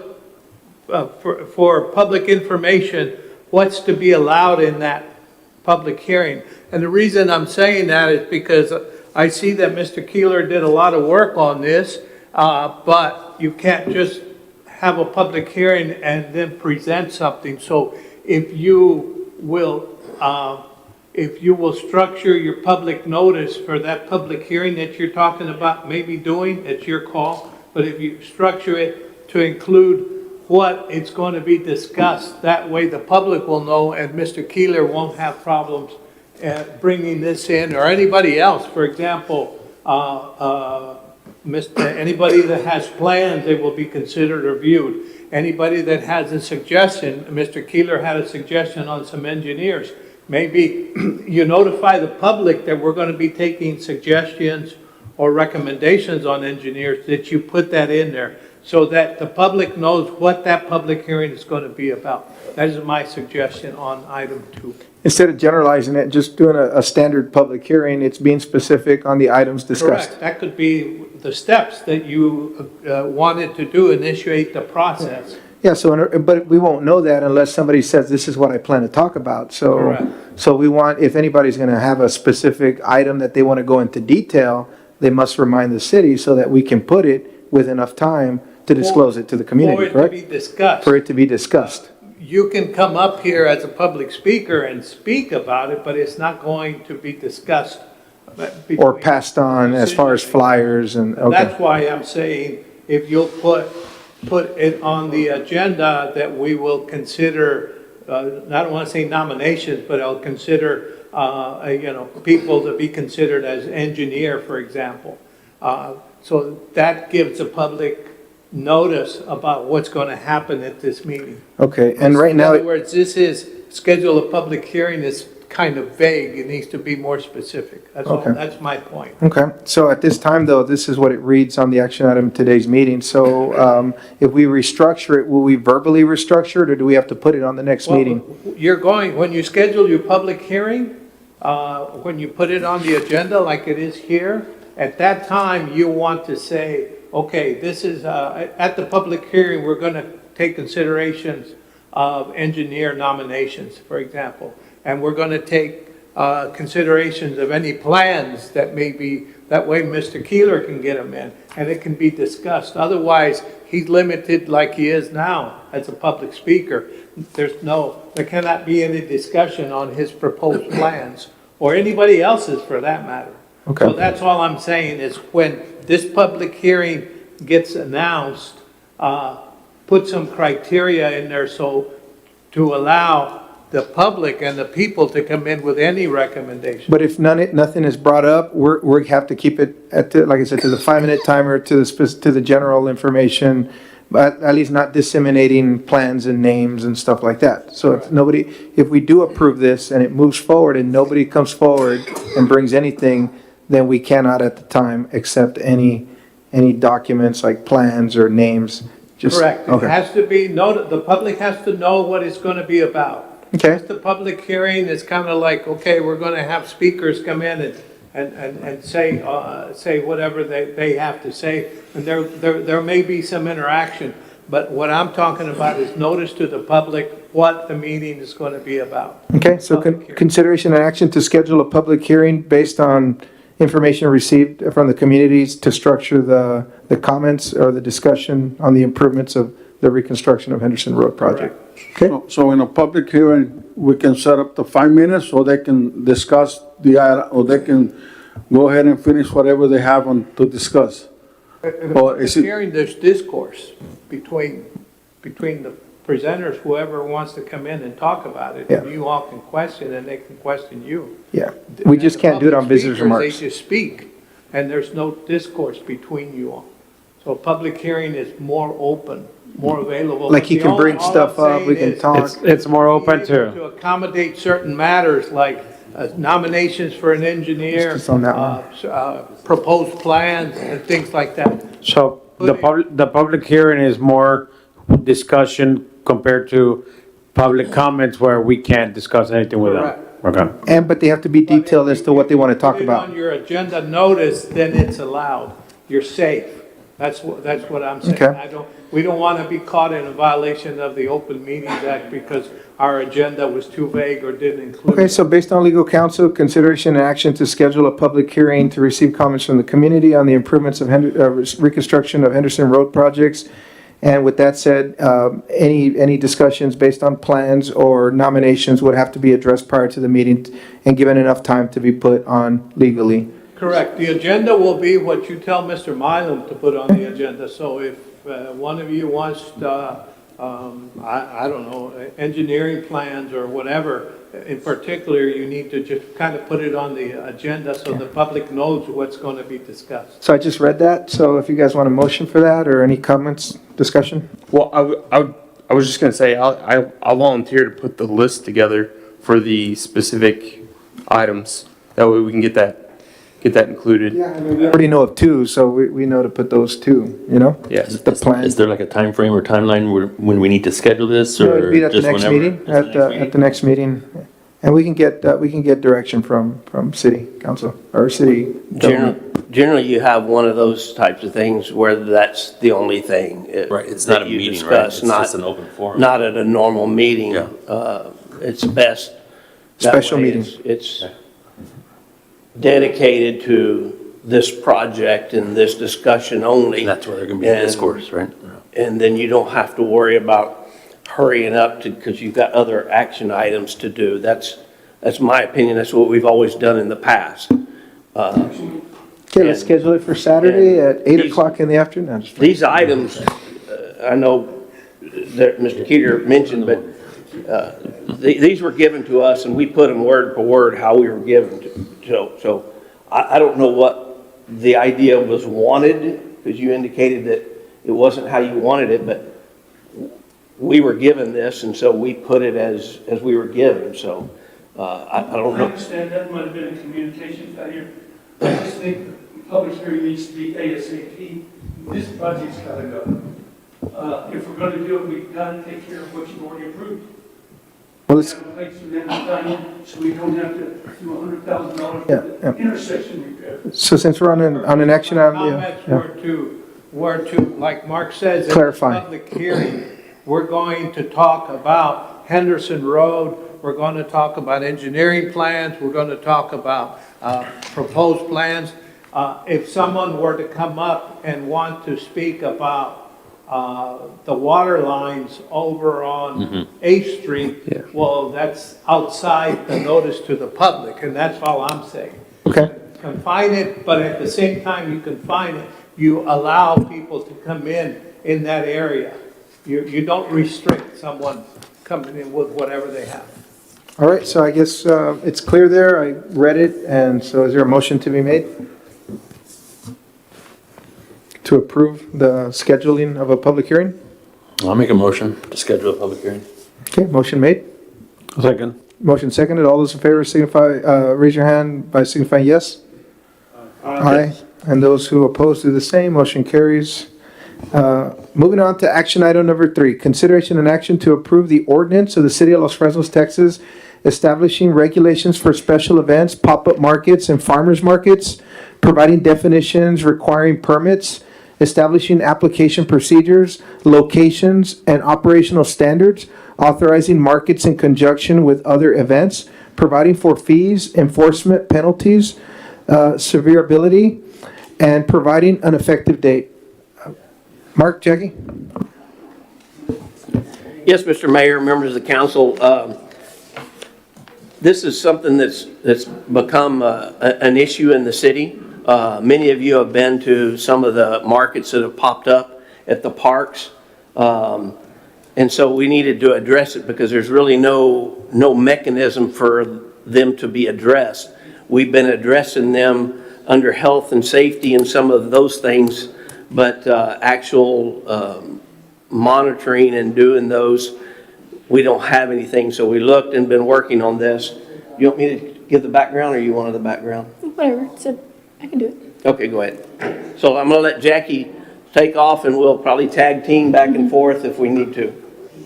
Hello, Mayor and Council, audience, for everybody knows who I am. I'm the City Secretary here with Los Fresnos. I'm going to give you a little history before we go over the ordinance. Throughout the years, we always receive either current business owners or other entities. Can you hear me? Okay. We've received current businesses or other organizations that want to host events here in Los Fresnos. The most recent one was a lady that wanted to host a market in the parking lot of Whataburger. So what we do with people like that, we say, you know what, that's not allowed. We have parking issues there. There's not enough parking. It's congested there.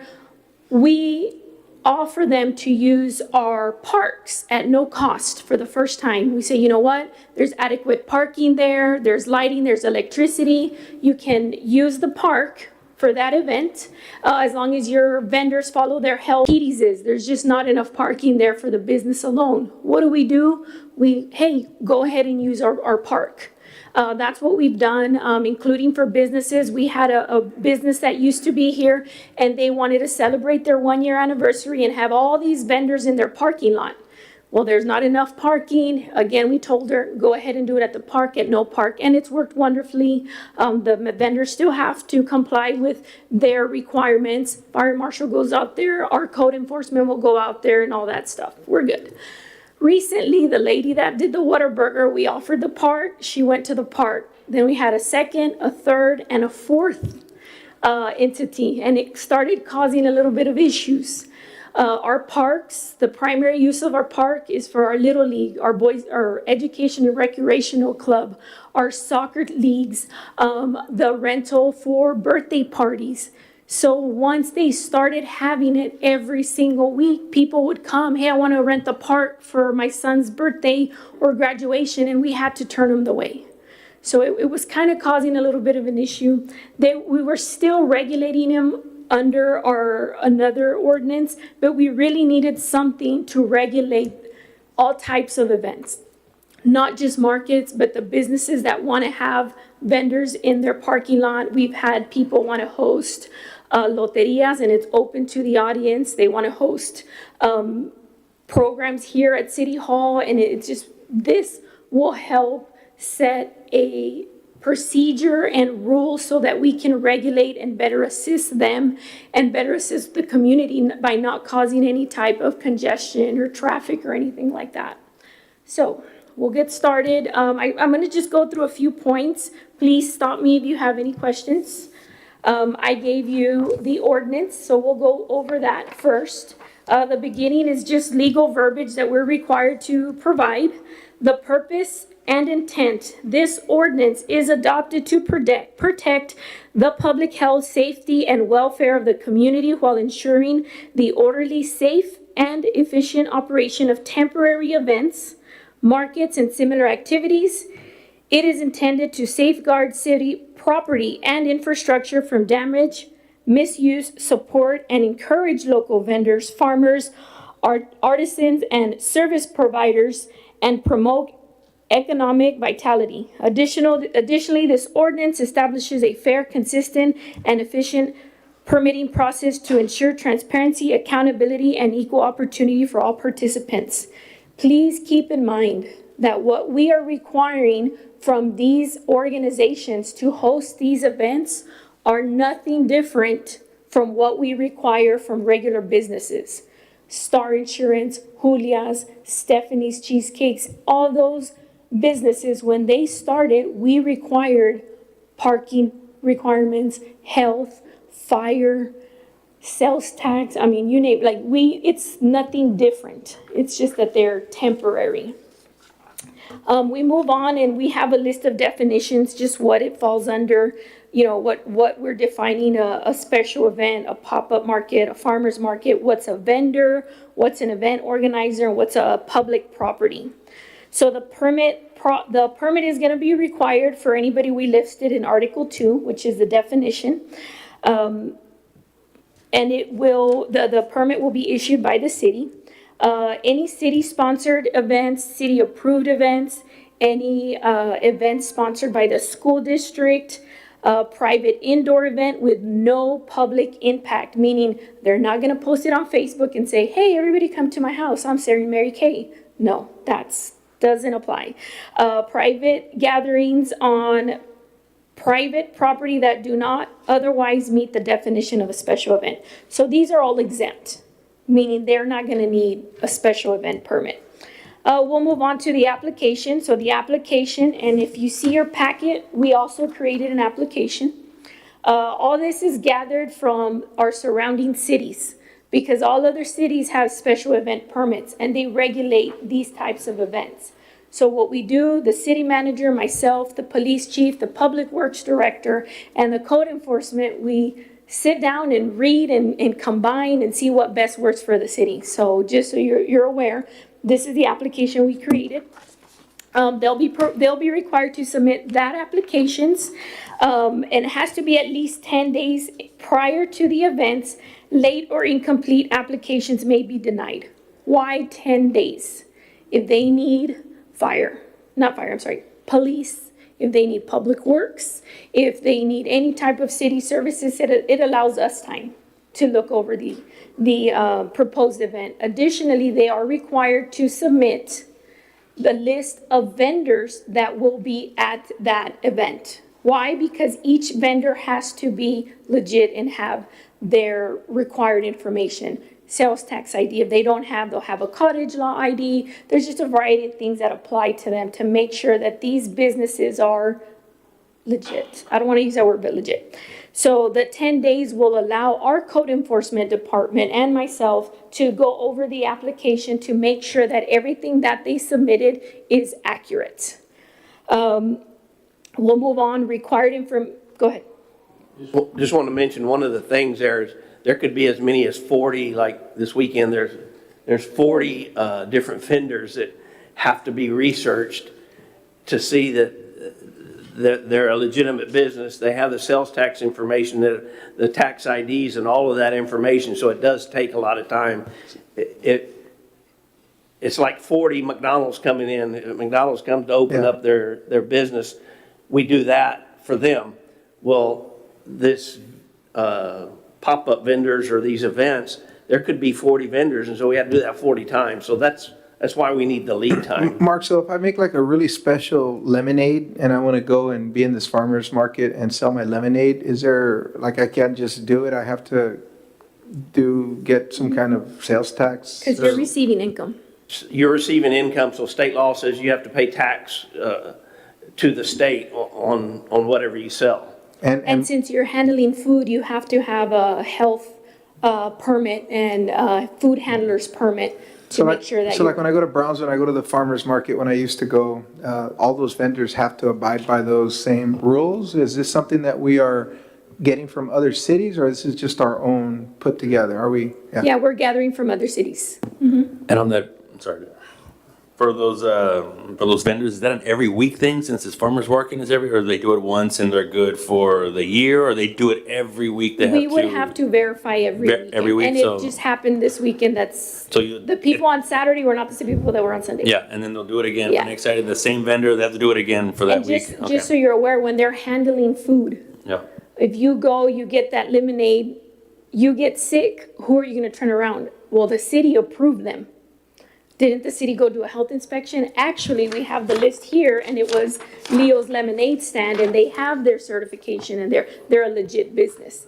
It holds those vendors liable. Do you think that'll cause a conflict though? Because I'm pretty sure a lot of people don't have that. And do you think you see any foreseeable issues with people complaining about that? Oh, absolutely. Because they're not a business. They're not a legitimate business. So they should not be there. There was 3 this weekend that showed up that were not on the list that they provide us, and then at the last minute, 3 new ones showed up, and they didn't have their sales tax permit, they didn't have food handlers, they didn't have the documents, and so if something happens and someone gets sick because of the food that was done there, or something that was made is not made properly, they can come back to the city, hey, why did you allow them to do it? And it's like whenever somebody comes in and they want to open a business and they're going to open in the plaza across the street, they have to provide, if they're selling food, their food handlers certification. Are you registered with the county, with the, you have your Texas Comptroller stuff, like they are all required. So it's not fair for businesses that are here established in our community taking the time to get their information, but then somebody can come set up every single Saturday without paying property taxes or paying a lease to rent their establishment, pay sales tax, all of that stuff. But if you do it out of your house, then you're exempt from that? So like, on Facebook, people sell plates of food from their house and people buy? I mean, is that also policed the same way as it is out here?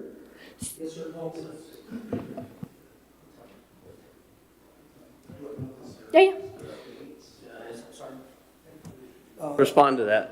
The response, yes, the response to that, no, it's not. A lot of people do it on Facebook, they're selling, but they're actually not abiding by state laws and regulations, so they actually can get fined for doing that. Yes, again, there are communities and us as, we have the health services under our part, we would regulate that, and we would find them, we would let them know and probably give them warning, you can't be selling out of your house. And just, advise them and maybe teach them, because a lot of these people don't know, they think it's okay. It's not. They have to have the proper permits. If somebody gets sick, the health department would have to pinpoint where the disease came from, and that's how they regulate it. Thank you. And I was saying that because since we're talking about that topic, I mean, people sell food from their homes, and so just want to make sure it's rules for all, not for just, garage sales too fall under this if they sell food, right? Garage sale, if you read the garage sale ordinance, it's totally different. You cannot, garage sales are, you have 2 garage sales for 3 consecutive days a year, right? Did I say that right? Twice a year. But you cannot sell food. You can only sell home goods like old clothes, no resale. Because no resale. what was happening was the garage sales, what were happening is people were having them every weekend from, your neighbor was having them, and so you're wanting peace and quiet on your street, and so the neighbor's having a garage sale every weekend, which that's basically become a business. That's not allowed. No. No, you can only get 2 per year. You call us. Yeah, and only 2 per year, because the idea for garage sale is, I got some junk that I cleaned out my house or my garage, and so I want to sell it this weekend. And so if you have that more than about twice a year, you're probably buying it somewhere and reselling it, and then you need to become a business and have a business in a business area, not in a residential area. May I give you an example? Garage sales, if they have it every weekend, they were selling used clothes. We have a thrift store in town. They came in, they got their certificate of occupancy, they applied for their inspections, they pay their sales tax. They're a business. Now, if I'm wanting to do it every weekend and sell my used clothes and my neighbors and my tias, that's not fair to that thrift store that came in and is a legitimate business to sell thrifted or used items. Pays property taxes, pays rent. You're right, so you got to be equal Yeah. across the board. Not fair for those that following the law and those that, yeah. And there's a place, that's why we have these. There's a place and time, and ordinances are set for those specific reasons. So, I'll move on. Required information, event organizer, contact information, and sales tax permit.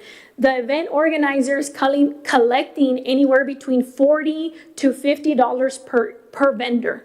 He is generating an income. so he's a legitimate business. So we need his information and we need his sales tax permit to make sure that he is abiding by all laws. Description, dates, hours of operation. Why do we need to know all that? Well, other events happen on the weekends besides these events.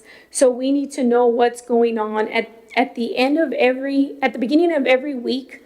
Our cashiers send PD, Public Works, and Administration a list of events that are going on during the weekend, where and what time. What is that for? So we're all aware if something happens, PD's there, hey, there's traffic, oh yeah, they're doing this event. That way we're all aware. Location and site plan, including vendor layout and parking. This helps us review to make sure there's adequate parking. Estimated attendance. If they're gonna have 300 to 500 people, the police department kind of needs to know.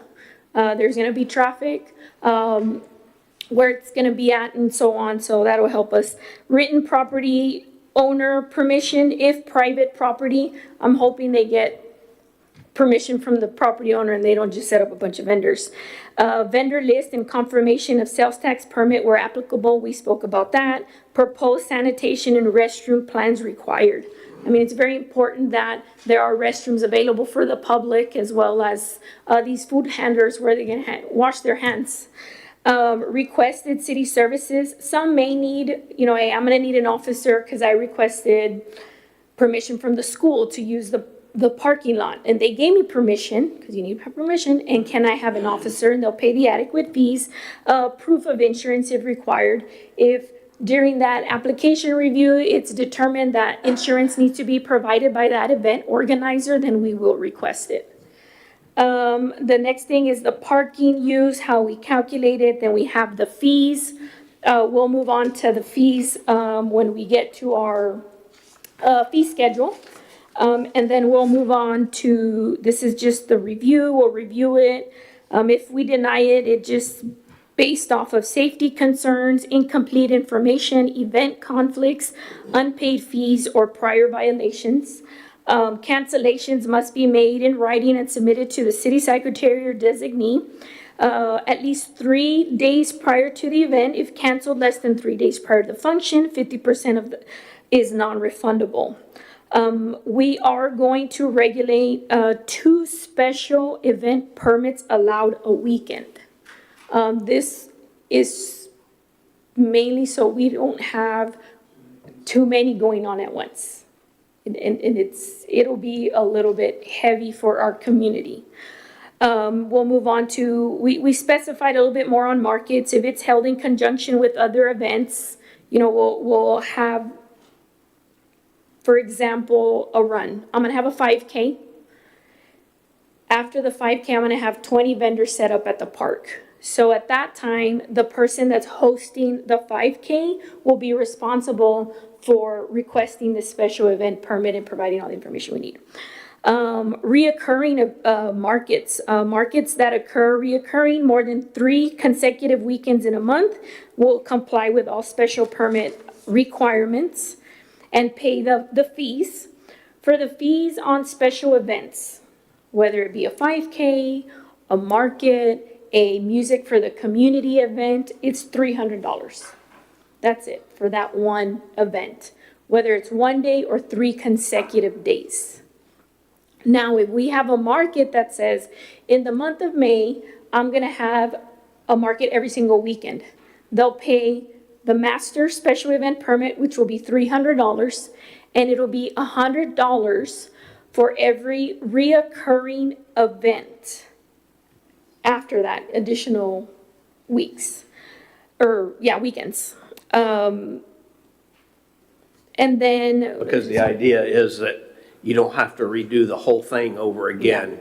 Say if there's 40 vendors, maybe 3 don't come the next weekend and they get 3 new ones or 5 new ones, so there's just a little bit of work, but they just have to verify that, hey, that's the same vendor and it doesn't take as much research on the recurring ones. markets shall be permitted within a C2 commercial district. If you look at our city map, C2 is pretty much all of Highway 100, just the first part, like the first lot on Highway 100. So they would only be permitted there.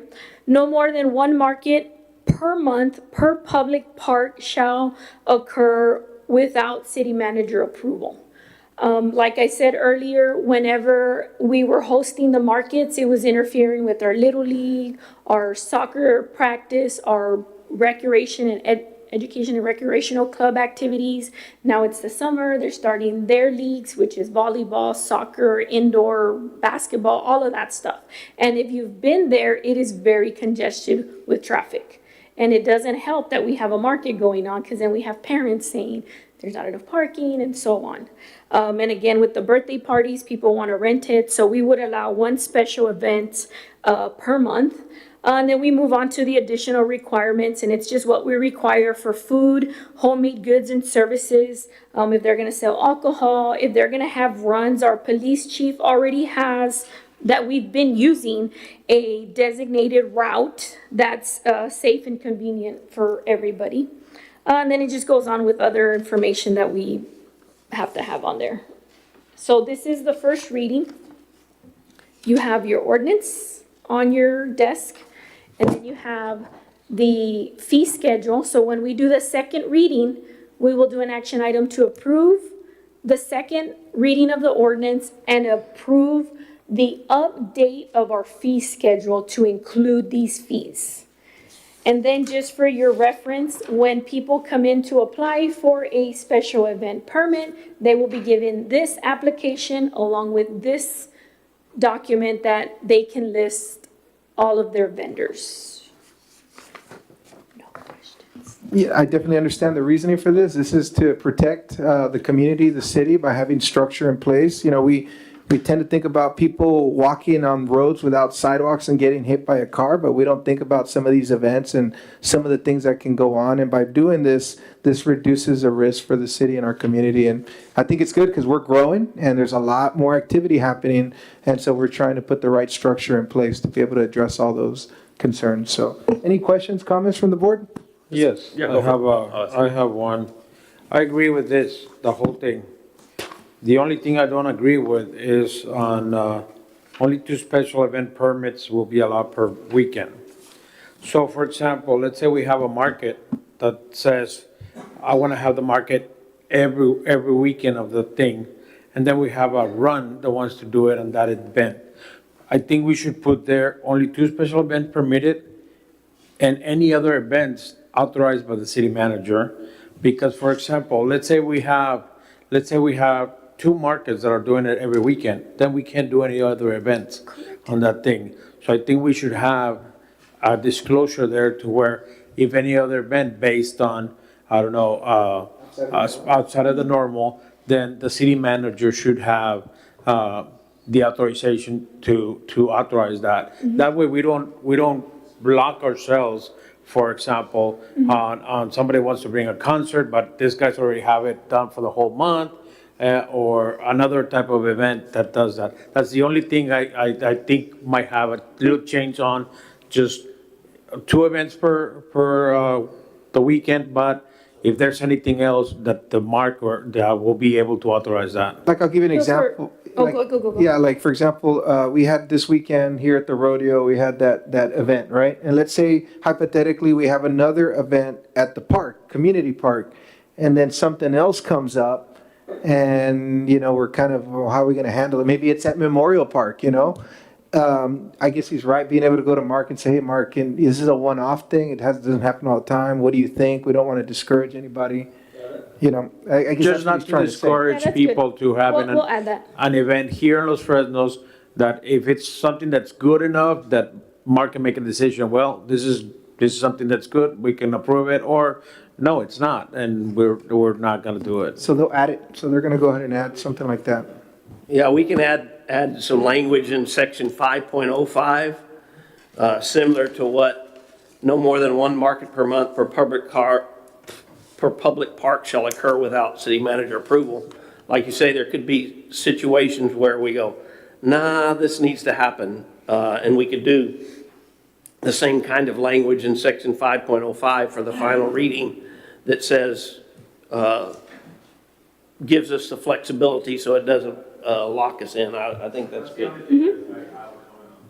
Great, so is there a motion to proceed forward, or any other I'm sorry, there was a couple of questions, go ahead. Go ahead. Yes, I have two questions. Here on this, we have the use of parking. For example, What section? from the What election day, on the election day, is the parking area around there capable to be used by the election individuals, I mean, people that are running? For example, I in town, police department, in front of the police department, On the street? yes. For a Can that special be event? Utilized at that time, or, because I'm seeing that in every parties, or every use, or every sales, the streets are involved, so I'm just want to be sure that the streets can be used, park on the streets. So if you read our ordinance, our parking ordinance, all parking has to be off-street parking. If you go to our zoning ordinance and our subdivision regulations, when we require parking, it has to be off the street. The street doesn't count as a parking Yeah, okay. for an event like this. So if we say, you know what, for this event, you need 10 parking spaces, they have to be on the property. They cannot be off the street. And that's not just here. That's, like I said, zoning, subdivision ordinances, it's on premises parking. Okay. And the other question that I had was, That doesn't mean that people can't park on the street, but they have to have adequate parking on their property first. If they happen to have a bigger crowd than what our ordinance calls for, say our ordinance calls for 10, and they end up having 10 cars and 2 other people came, they can naturally, it's a public street, so they can park there. yeah, because But you that's can't count why I wanted those to know as that. a parking spot. Yeah, You can't count it towards. yeah. And the other question I had was, it involves also parades. Are we covered under our law to use the streets from the highway department, or we have to? No, I On have the to. parades, do we get a permit from the Yeah. State Department? Okay. Every parade we have, I have to submit a full application and permission to close the highway or that specific area. Okay, that sounds, okay. Those are the only questions I had. Thank you Yeah. very much, thank you. Thank you. Yeah, I just had one real quick comment on section 4.03, parking and site use, that first line item. I think I understand it, and I think it's pretty clear, but just for other folks, it might be good for 10% of existing parking may be used for vendor space during an event. Because I believe the intention there is that you can use up to 10% of the parking space to put vendors in, not necessarily just 10% of the space total. It's a clarification I could see some people possibly getting caught up on. That was the only spot that I saw. The other one that I had was that's a lot of work for y'all for approving of the vendors. I'm not telling you how to do your job, but I'd probably try to do an approved vendors list for those that are frequent. I think probably the limiting is going to be the food handler cert, because unless they changed it since I delivered pizzas back in college, it's every 2 years. And So that would probably be the limiting factor. So if their food handling cert that's the date that I would use for when I would recheck them. recheck. And then last but not least, did we check to make sure that this ordinance is it within compliance for the lemonade stand law? So there is for those of y'all that might not be aware, there's a law, Texas State. I don't know all the but it's for minors. It's allow kids to have a lemonade. So just have your kids sell your special lemonade. We did look into that, and again, this isn't set in stone yet. I know it's gonna need a lot of tweaking throughout the year, so from what we understand, and Chief can correct me if I'm wrong, the lemonade stand applies to your residents. So if your daughter wants to set up in front of her house, again, I could be wrong, I will bring it back in the second reading with more information, but it is my understanding that it has to be at your residence. So if your child at her house wants to set up, go for it. But if she wants to set up in front of Highway 100, It's not gonna work. If she wants to sell up at a market, it's not gonna work. But I wrote it down and I'll make sure to get you that response. And what we do, like we have been for the past 2 months, is this isn't our first draft. Like we've done 20 of these. So we'll collect the information provided here. We'll all get together again and we'll tweak it. And we'll probably have something a little bit different next time. So this is the first reading that we're doing. To address your concerns. Yeah. The other question I have, for example, is, Chief, to enforce this penalties and all this thing, are we gonna have somebody like during the weekend and they're going into those and checking them all the time?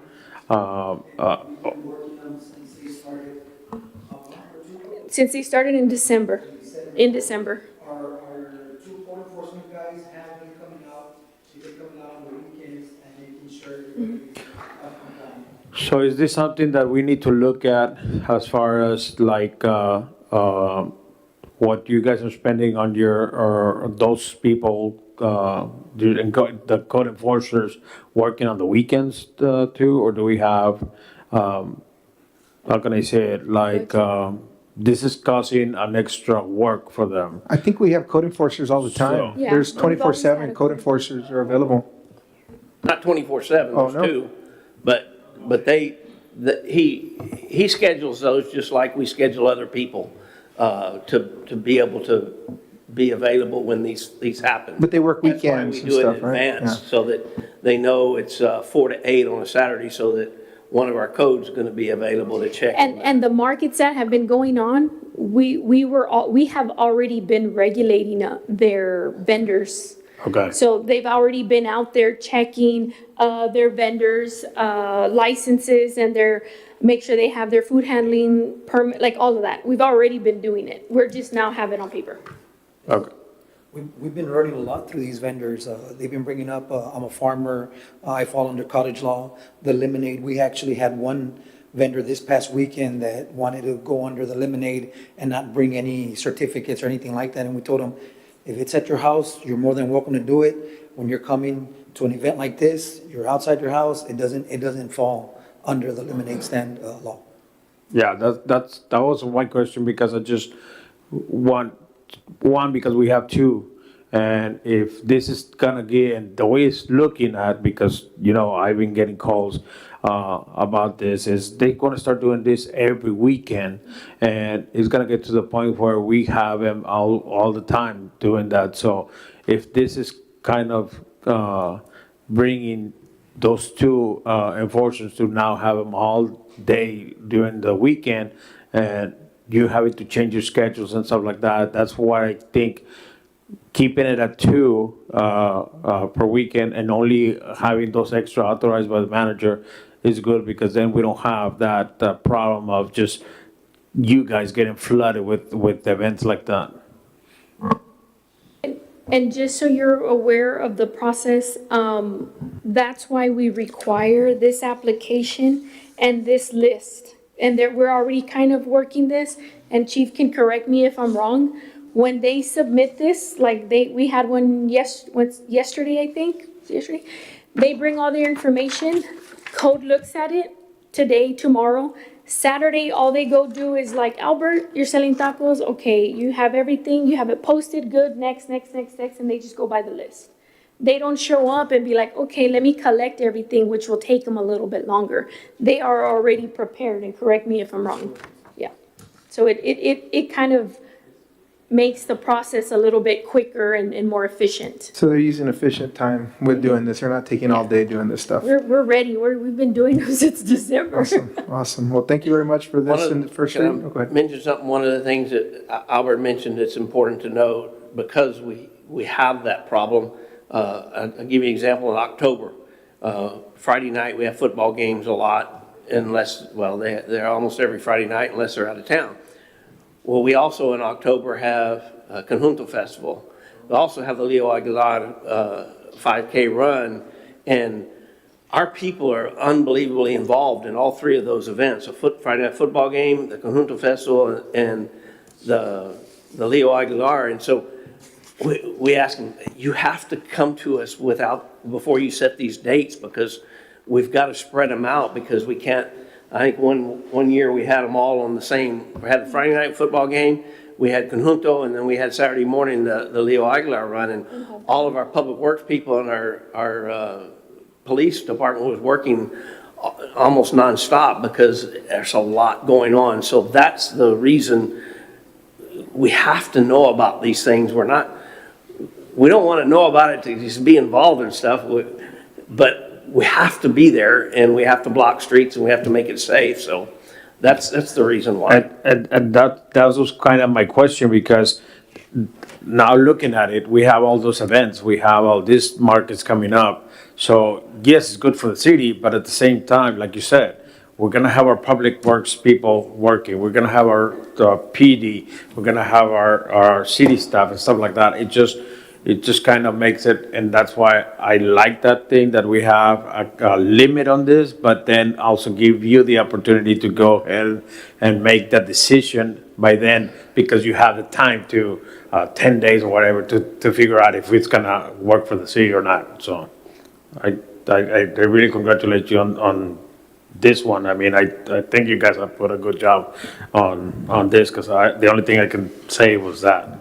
Perfect. Well, for the sake of time, I know we've addressed this topic for quite some time. If there's no any additional questions, if there's a motion to be made, go ahead and anybody make a motion? I'll make a motion to approve the ordinance for City of Los Serranos to establish these. Motion made, motion seconded. All those in favor signify by saying aye. Raise your hand. Aye. Aye. All those who oppose do the same. Motion carries. Consideration and action to approve cost participation for upgrades to Whipple lift station due to development that will utilize the lift station. Mark?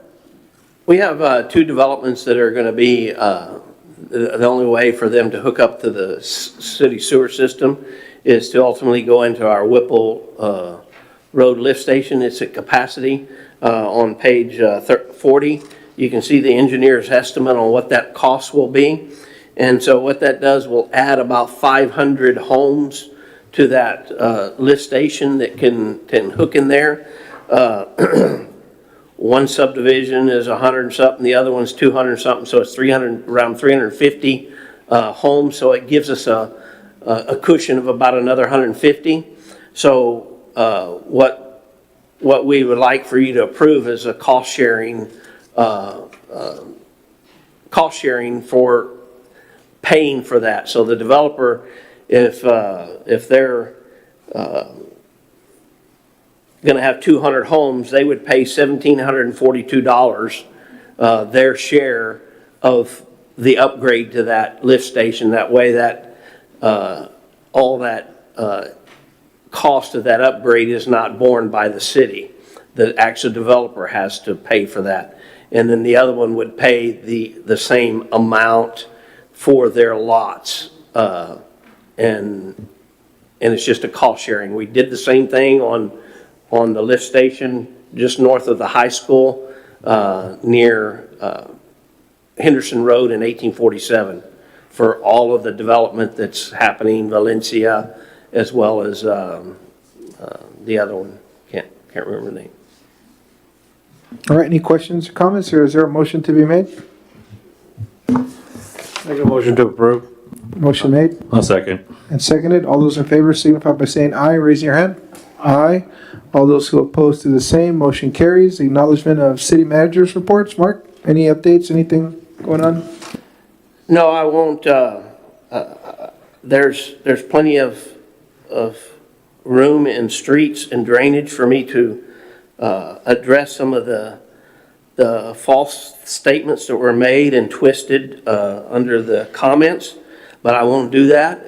I would be glad for you to come to me and ask me some of the actual facts, because there's a lot of things in there that were just not, they don't line up, and they've twisted things for it to be emotional, and you cannot make decisions on an emotional basis. I can't make decisions on an emotional basis, so I please beg you to come to me, and I'll be glad to share with you, and then you can see what they said, see what I said, and what documents I have to show, and then you can take, and make your own decision from there. So that's all I have. It is pretty well laid out, A through G, so unless you have any questions, that's all I'll comment. Any acknowledgement or questions, comments? Is there a motion to be made? Make a motion to approve.